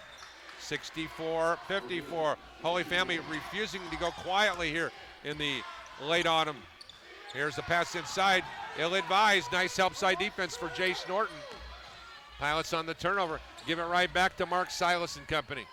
Into the far corner now. Here's O'Neal with a drive and a foul on the play. Well, I think it's going to be on Granville. Nope, check that. It'll be on Ertz. Didn't move his feet at all. No, stood there straight up. The offense initiated the contact, but credit the offense for drawing that contact and getting to the line. Media timeout. Pilots a 64-54 leader. We'll be back with more of Bethel University men's basketball live from Mike Lightfoot Court here at the Gates Gymnasium on the Regional Radio Sports Network. Serving Indiana residents since 1985, Centier Bank remains committed to supporting students, schools, and families. Centier Bank is a proud sponsor of the Regional Radio Sports Network Performer of the Week in recognition of outstanding athletes. Visit Centier.com today to view this week's featured athlete. Centier Bank, member FDIC. So there was not a timeout called, Mark. Well, both teams thought it was going to be the 8 and under media timeout, but Kevin Smith said no. We had a full timeout at 11:52 that took place of the media timeout, so we're playing ball. So to the charity stripe, Jalen O'Neal, Concord High School product from North Carolina, 6'5", 175-pound freshman, averaging 4.5 points, 4.5 rebounds, is yet to miss a free throw this season. And just like that, he continues. Was able to knock down one of the two. I was writing down, Coach. Yep, missed the second one. Max Newman frustrated, he's not getting the ball down there. And here's Newman now inside, and he waited around to it. Granville with a great hustle play. Life inside, shovels it out here to Coach Dreeben, who's wide open. And that time Life just needs to. Hey, you see who jumped off the bench to shoot it, though. Galen was like, I got it. Great hustle play by Life, and only to throw it away. Yeah, he got caught in the air. And but once again, Newman got to go strong. Yeah, he was frustrated. He had the position on the right side, didn't get it. He ended up getting on the left side, but took too long to go up the move. Jace Norton goes right side now to Walls. Walls comes off a screen and buries the triple. Granville late to get over there. And it's now 64-58. Here's Cruz, pull up 14-footer in the lane. Good. Just like that, he answers 66-58. Cruz. Travion now with 15, Walls with 11. Here's the ball here on the near side. Good to see Byron Dean back in the game after taking that big hit. Here's a running one-hander. Dean couldn't get it to go. Granville on the push-out. Life over the timeline now. Goes in the corner. Keontae back to Ertz for three. Way off the mark. Rebound. Out here. And now here comes Byron Dean and the Holy Family Lakers into the half-court set. I think the Lakers could have used the media timeout. They're looking a little tired. With the ball out here now, Byron Dean at the top of the ring, guarded by Newman. He backs it out of harm's way. Trying to get some spacing, goes right side now to Patrick Walls. Walls jab steps on Granville. Shot clock winding now. Walls running one-hander, missed it. Rebound, and Nate Ertz just knocked Jalen O'Neal into December. Yeah, Nate no got call. away with one. Here is Ertz with the basketball. Gives way now to KJ. Keontae Jenkins, triple, bucket! 69-55. Keontae Jenkins. Feel like Keontae probably should have shot the one the previous possession when he kicked it out to the trailing Ertz. Here's Walls going over here to the near side now. Pass inside, ball deflected around. Another offensive rebound given up, and then a foul is whistled on Max Newman, who got beat because he didn't box anybody out. Yeah, if you box out, you don't draw the foul. Offensive rebound number 10 for the visitors. 69-55. Newman now with 4 fouls, along with Galen. And once again to the line. Mr. Almost Automatic. Jalen O'Neal's only missed one all season long. Number 33, eyes, flies, and the broadcaster's curse continues for Paul Condry. As Dylan Sheehy, Giuseppe checks back into the ballgame. Good minutes for life, Granville. Been a really pleasant surprise. 4 rebounds, 5 points, and an assist this afternoon. Newman checking out of the ballgame, but look at the body language. Yeah, he's got the freshman body language going on right now. And one more opportunity for number 33. The eyes, flies, and was able to get one of the two to twinkle the twine. That makes it 69-59. Is that right, Mark? That is correct. 69-59. I'm writing so fast that I can't read my own writing. It looks like Mike Knezovich is running. Here's a pass inside and a ball, a foul called on Byron Dean on the. It was a nice entry pass by Cruz, and that'll send Pluto to the line where every day's an adventure. 54% for Big Zero. And believe it or not, important free throws here to give the Pilots a little bit of a cushion. And let's see what he can do as he missed the free throw. A couple things take place here. If you knock these down, you give your team a cushion. The other thing, though, is you're letting the other team know, hey, I struggle here, and as this game gets down closer to the end, you can give me a foul. Do you think this is building a false sense of reality of the holes that's on this group, the way they're playing? 1 of 2 for Pluto, 70-59. And I know that, as you always alluded to, I'm their greatest critic, but I'm also their biggest fan. Absolutely, and yeah, I still think it's just one of those things that there's a lot of moving pieces, playing 10 players, 11 players. Oliver with a drive to the goal, he scores, and Dylan Sheehy got beat off the dribble. That makes it 70-61, 5:35 to go. Not a lot of defense there. The Pilots on the ball defense, with the exception maybe of Cruz, has left a lot to be desired. But that's where you have to have team defense to help you and rotate. You can make up for being a bad on-the-ball defender if you have team defense, but right now we're not getting the rotations. Dylan Sheehy Giuseppe checks out of the ball game now. Yeah. And Grant Galen is playing with 4 fouls, and it's the first thing that Grant did when he walked on the floor. He got called back by Coach Dreeben, and he says, points to his head, that's a miss on the free throw. Yeah. You've got 4 fouls is what he told him. And he's struggling today. He played great against IUSB, and you're going to have these up and down games. Rassler goes deep right corner now here to Galen. Reverses it back to Jenkins. Jenkins triple. Couldn't get it to go. Rebound. Patrick Walls of Holy Family. Walls now over the timeline now. Gives way here to Oliver. Oliver, long 3 is a bricklayer and into the hands of Travion Cruz. Oliver now 2 of 12 from the floor today. Smooth over the timeline now goes to Rassler. He traveled, no call, but goes to Jenkins. Jenkins lobs it inside here to Pluto. Pluto to the goal, and he is hammered. Boy, I tell you what, Nick working hard inside. Oliver's going to pick up his 3rd. Yeah, just leaning on each other down there, but Nick's got to knock these down and make them pay. He was 1 of 2 the last trip at the 5:45 mark. Now we'll invert those numbers. Now at the 4:54 mark. Yeah, and Coach Daniels, I agree with him, but it's probably in his favor that Pluto's at the line. You know, he's saying he threw it to the corner to the open shooter. How's it a shooting foul? He's right, but again, if you're doing a scouting report, you'd rather have Nick shooting than have Bethel have the ball underneath their own bucket. As Pluto's 2nd free throw is in and out. No, misses 2 free throws. Yeah, we saw That's this. the scouting report against this team. Yeah, foul 0. Yeah, if he's in the game late in the game, I'm fouling him until he makes you don't put him late in the game.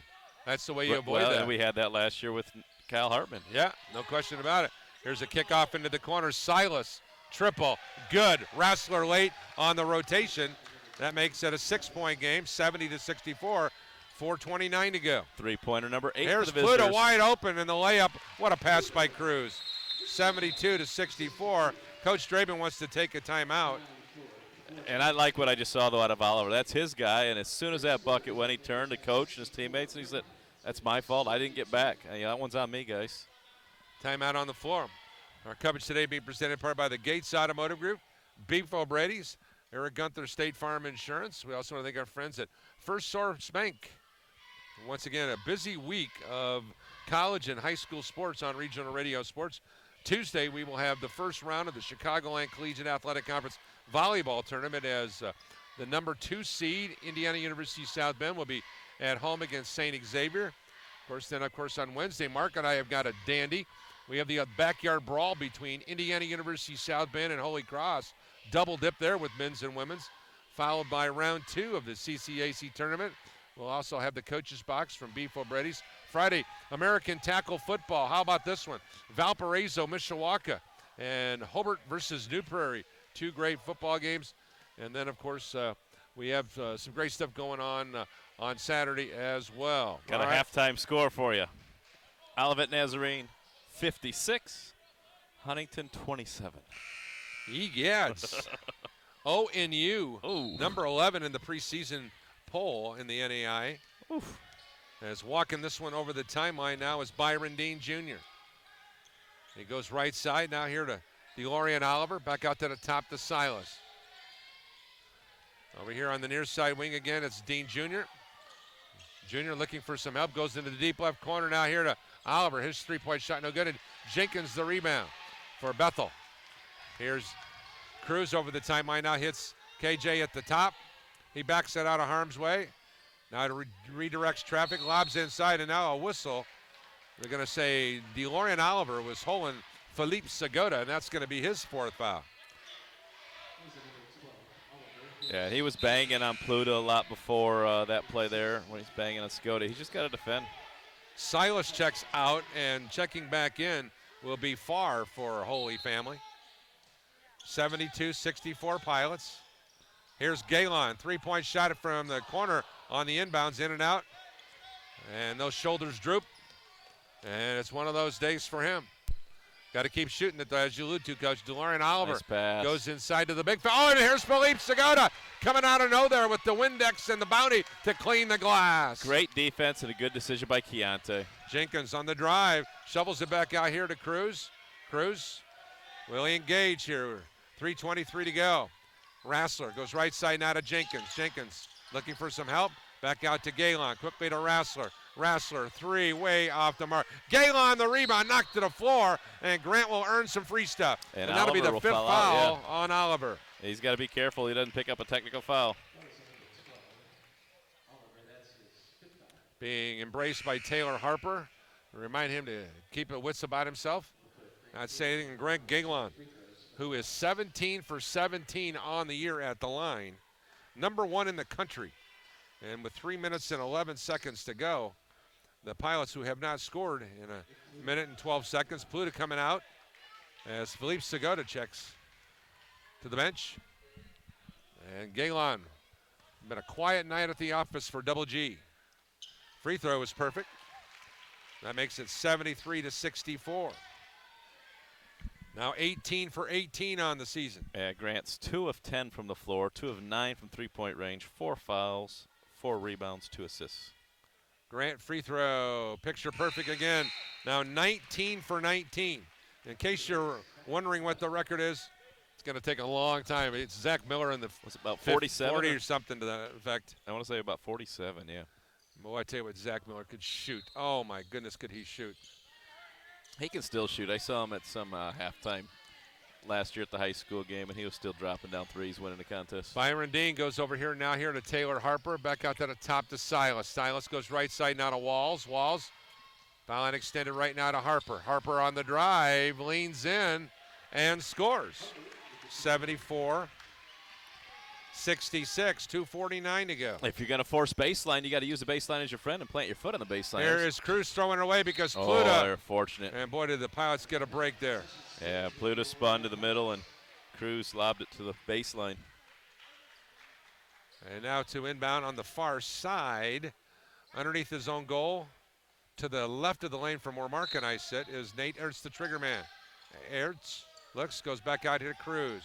Cruz with the drive and the score. 76-66, Cruz control. Yeah, Travion started the game 2 of 6 from the floor. He's hit his last 5 shots. He's got 17 points, 10 rebounds, 6 assists. Walls goes right side now here to Dean Jr. Back out to Silas. Dean Jr. again on the right side. Drives inside Keontae Jenkins. Called a forearm on Travion. And that will be 1 in bonus for number 11. Byron Dean Jr. Nico going to the line, a 62% free throw shooter.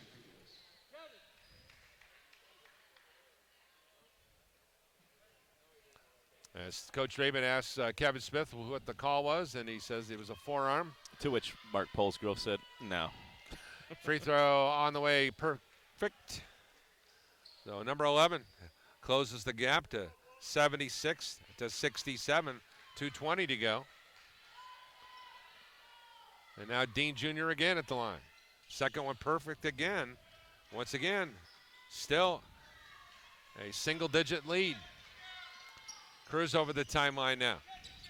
Goes now here to Ertz, back to Galen Grant on the dribble. Fouled on the reach-in by Patrick Walls. And So, now you have yeah, that's just not understanding the game. If your Holy Family, you let Pluta catch it on the post and you foul him. You don't send the guy who's 19 for 19 to the line. Galen, the product at Crown Point, Indiana, will go to the line. And I heard Coach Daniel saying, let him catch it. You know, he wants the ball to go on the low post as well. 77-68. Grant with last time he was at the line was at the 3:11 mark. This time at the 2:11 mark. Offense for defensive substitutions, I think, are coming our way as Galen will have one more free throw. Can make it a double-digit lead. And there's the miss, the first miss of the season. 77-68. Do you think Zach Miller popped champagne like the 72 Dolphins when somebody finally misses? No. No, I don't think so. Don't either. think so. I'd just be happy that Zach was watching the game on the broadcast. Here come the Pilots thinking about the breakout as Cruz, and he backs it out. Now here's Ertz. Puts on the brakes, now comes back to Cruz. Now to Galen. Galen, triple, good. Game over. 80-68, 1:41 to go. Yeah, and I love the fact that he's had a bad day shooting, but he's shooting that. Walls on the dribble. Fadeaway 16-foot baseline shot rattles home. 80-70, 1:27 to go. Galen again fakes the triple on the dribble. Goes inside. No harm, no foul, and then hitting the deck hard was Farr as a matched up with Pluta. Pluta hammered him.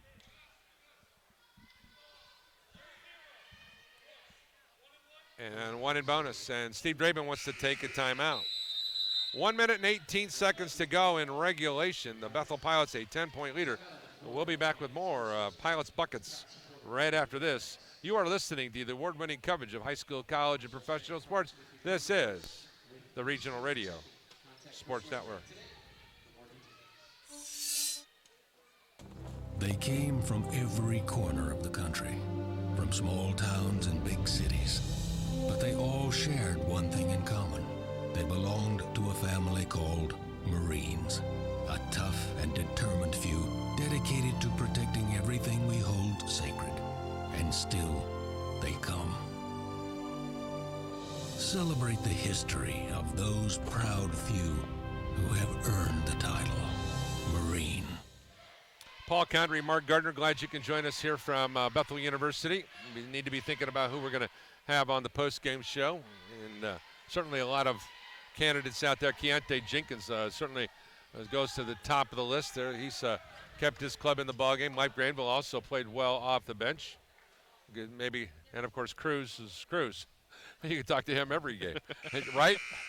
True story. And on the floor, it will be Jenkins along with Granville, Cruz, Ertz and Max Newman. And for the Holy Family College Lakers, they'll have on the floor Jalen O'Neal. Check that. O'Neal will check in after the free throws. As far as at the line, he has on the floor with him Walls, along with Dean Jr. Mark Silas, I think, has given them a nice lift off the bench. And, of course, Taylor Harper. Free throw by 15, in and out, no good. Life Granville, another rebound, and then Life was fouled. And I like that. Coach, that's something that you subscribe to, that mindset. Foul immediately, make them beat you at the line. Absolutely. Minute 30 to go or minute 20 to go. You can't let them run 30 seconds off the clock. So let's make them earn it.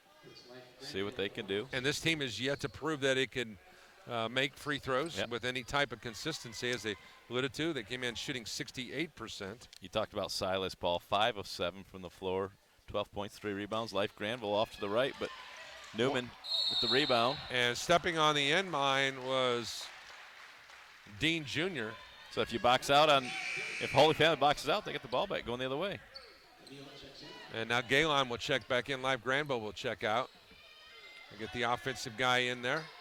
Newman, Ertz, Jenkins, Cruz, and Galen will be on the floor here with 1:13 to go in regulation. Galen lobs it inside here to Newman. Newman is immediately fouled. Once again, put a guy in there who's struggled. He came into today's game shooting 37% at the charity stripe. So then my question to Coach over dinner on Monday night will be, they're fouling. Why is Galen the one inbounding the ball instead of the one receiving the inbound pass? And I'm sure he'll have great reason, but I'll ask the question. Newman silences his critics by knocking one down, 81-70. And we saw that last year. Remember, there was a game where Ryan Lutz, best foul shooter, was inbounding the ball, and he inbounds, and we get fouled and miss the free throw and go on to lose the game. 1 of 2. Newman was able to help his team's cause a tad. Harper into the corner now to Walls. Walls, 3, hard off the iron, rebound, deflected, and into the hands of Jenkins. Cruz, nice little hesitation dribble, drives, shovels it here to Galen, and Galen dropped it out of bounds. But he was hit from behind by Byron Dean. Galen wanted the lob for the dunk. Cruz was just trying to get assist number 8, and the Pilots are fortunate to get the ball back. I don't like Holy Family shooting a 3 on that. You're down 11, but just attack the basket, get the quick 2, and then foul. You can trade 2 for 1s. Galen will inbound the basketball. Goes inside to Newman and then back to, and Newman takes it to the rack, missed it, got the offensive rebound, scores, and then he is fouled. 83-70, 49.7 seconds to go. And Newman to go to the line to try to complete the old-fashioned three-point play. And Mark, correct me if I'm wrong, this will be the largest lead of the contest. If he knocks this down, he missed it. But he became the 5th Pilot to go double figures. Life Granville getting his workout in here, running over here to check in for Newman every time he misses a free throw. Back the other way, here's a drive, a shot, and a score for Jalen O'Neal. And with 43.4 seconds to go, that makes it 83-72. Keontae picks up the foul. And that's just a silly foul. Yeah, you like that they're still hustling, but just give up the layup. You got to count the bucket there. Should be 83-72. That's what I got. Well, the scoreboard's at 83-70. Yeah, of course, you got it right. And they finally change it. It should say 72, not 71.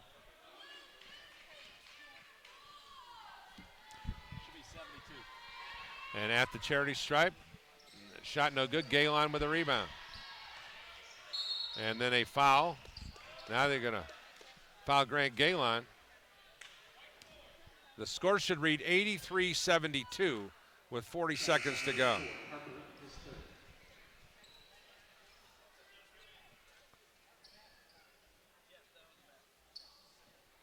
And to the line, Grant Galen. Galen missed his first free throw just moments ago of the season. So no longer is he the best free throw shooter in America, maybe just statistically, still hanging near the front. That makes it 84-72. Galen's picking up some free throws is going to help the average. He came in to today's game averaging 21.5. Yeah, 3 of 12 from the floor today, but he's sitting at 13 points right now. Second free throw as good as he rattles it home. 85-72 Pilots. As Live Granville checks back in the game. Pilots will have Granville, Jenkins, Ertz, Newman, and Cruz here for the stretch run of the final 35. Dean Jr. launches the triple over Ertz, hard off the rim. Rebound knocked out of the hands of Cruz. Jenkins saves it, and that'll do it. Rebound number 8 for Keontae. 11 points, 8 rebounds, 4 assists for KJ. With the ball now, Cruz. Matched up against Walls on the perimeter. The Pilots are going to improve to 5-0. As they'll wind it down here. Final score from Mike Lightfoot Court. Inside the Gates Gymnasium, the Bethel Pilots defeat the Holy Family College Lakers by the score of 85-72. I give Holy Family a load of credit. They wanted it more than the Pilots. The Pilots just a little bit better talent. And, of course, when number 3 is on the floor, the whole world changes dramatically. But Keontae Jenkins has become a pivotal player in this rotation. Yeah, I think that's who we need to talk to after the game. Love his energy.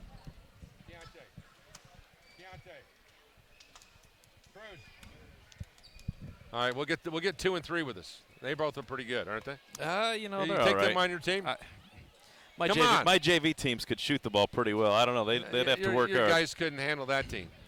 Those two guys can light it up. Let's get a thought here from Steve Dreeben, and we'll do that right this round. We're going to get Keontae, and we're going to get Cruz here.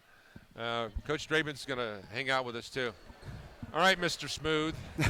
All right, first of all, the energy. Look me in the eye. There you go.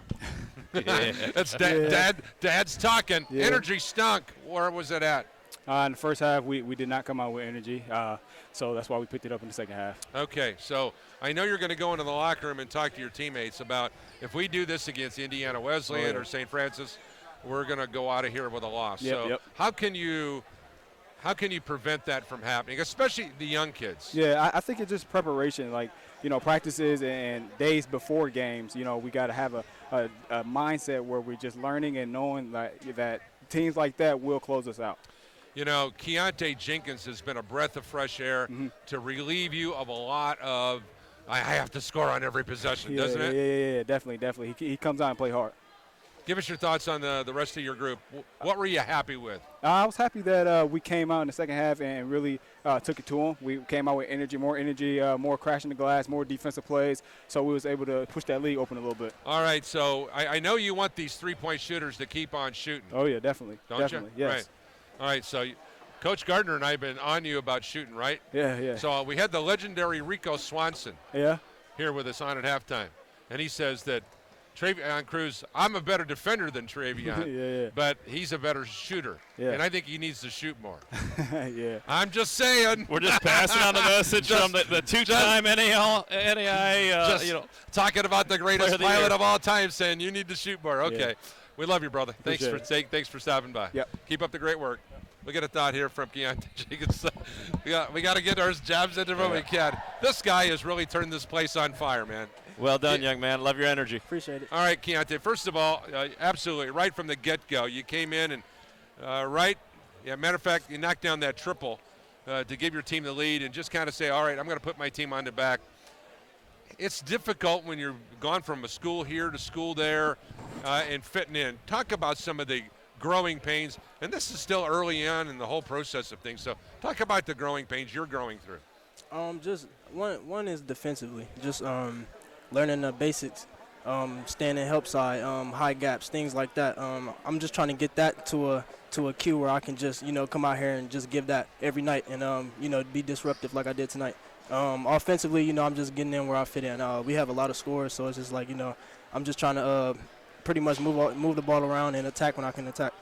Have you been on a team where you've seen so many prolific three-point shooters before?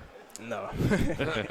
I mean, when you guys are on, you're one of the best teams in America. Yes, sir. But the reality is we got to prevent days like that when you're not shooting the ball well, is when the defense comes to the forefront. And that's where my part come in. That's when you got to get dirty. That's when you got to do the dirty work. That's what we do. Coach Gardner, I love that. Get that dirty work stuff. So you need to go do some research on Tony Bedford.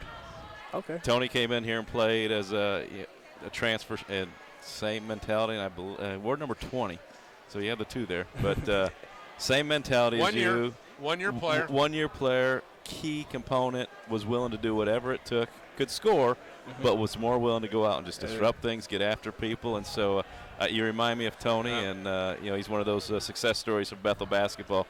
And I hope we're saying the same thing about you at the end of this. A couple of those banners are up there, or one of those banners are up there because of him. Yep. Okay, so hopefully we can bring another one this year. All right, buddy. Congratulations. Appreciate it. We'll see you. Great work, KJ. Once again, we'll get some thoughts here from Coach Dreeben, and we'll do that now. And once again, we'll get you through some of these final numbers. Score was tied 4 times. The lead changed 3 times. Bethel's largest lead was 13. Largest lead for Holy Family was 3. But on the big picture with this one, the 38 rebounds for Holy Family. The Pilots at 55.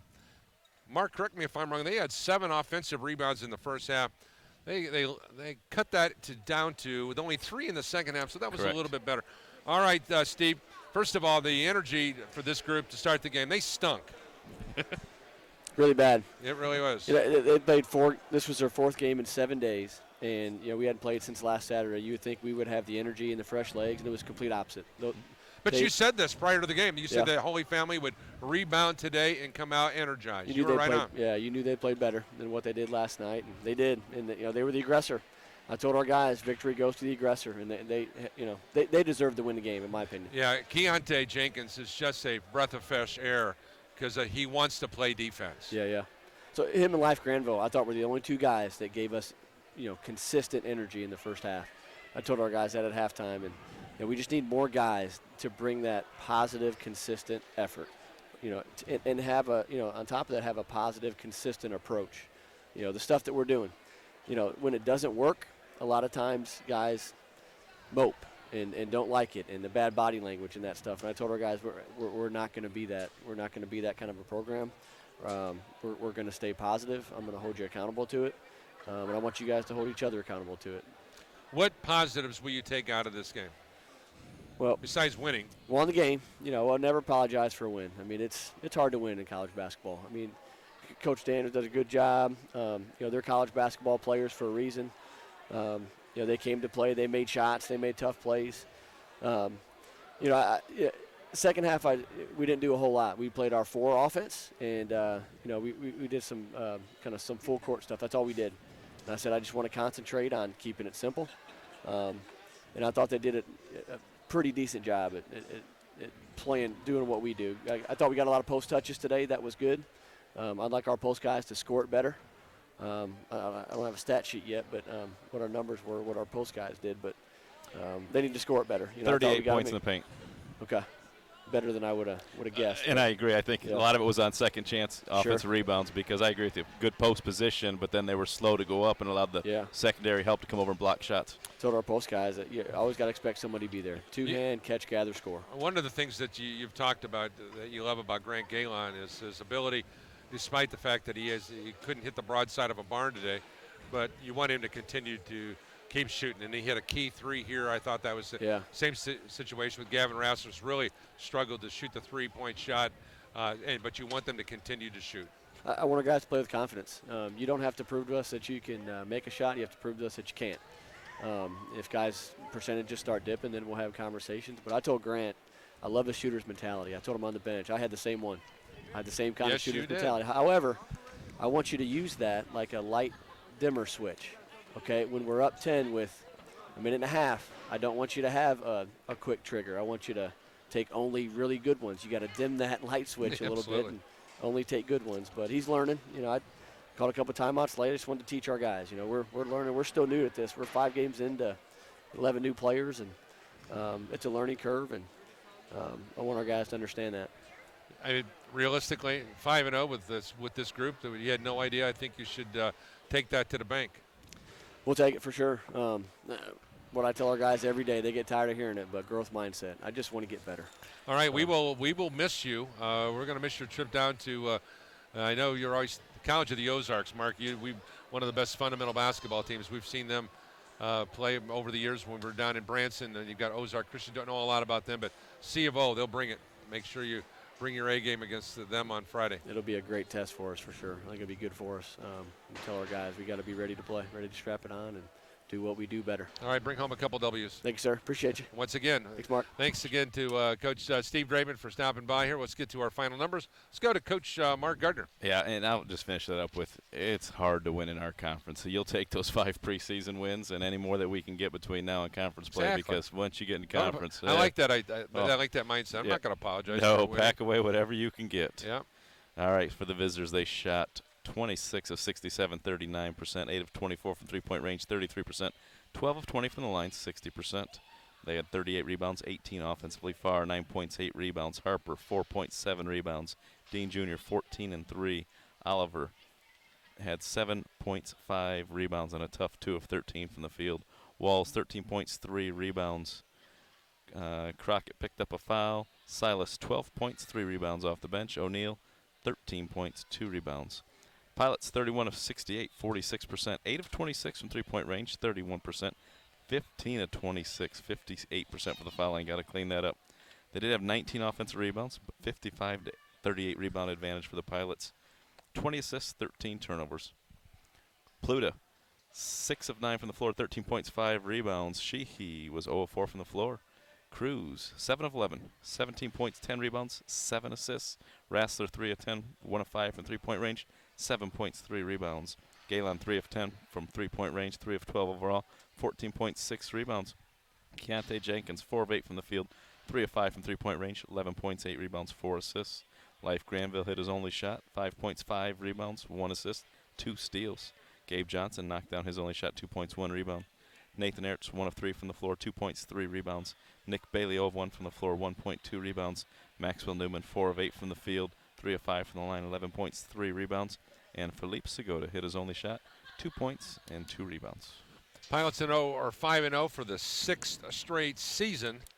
They will be on the road to the College of the Ozarks on the 15th and the 16th. This will be the only 2 games that we will not get a chance to see the Pilots. We've got contractual obligations with high school football here. Marian University will be at Holy Family, so they'll get a chance to take on another Crossroads League team. They're in a stretch of 5 Crossroads League games.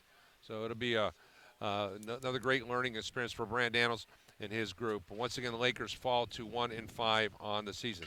That's going to do it for us here today at Bethel University inside the Gates Gymnasium on Mike Lightfoot Court. Once again, final score: the Pilots win the ballgame 85-72 to improve to 5-0 on the season. Thanks to Brand Daniels for spending time with us prior to the ballgame, along with Coach Steve Dreeben. Also, thanks to the players who stopped by: Keontae Jenkins and Travion Coos, and of course, Coach Dreeben in the postgame show. For all of us at Regional Radio Sports, we want to wish the best to the Hall of Fame sports writer Matt Copsey, who's in the hospital. Keep your prayers, Matt, in your prayers. And for all of us at Regional Radio Sports, for Tiny Connery, who ran the show so well tonight, God bless you all. Semper Fidelis. Happy Veterans Day. And on behalf of all of us at Regional Radio Sports Network, Semper Fidelis.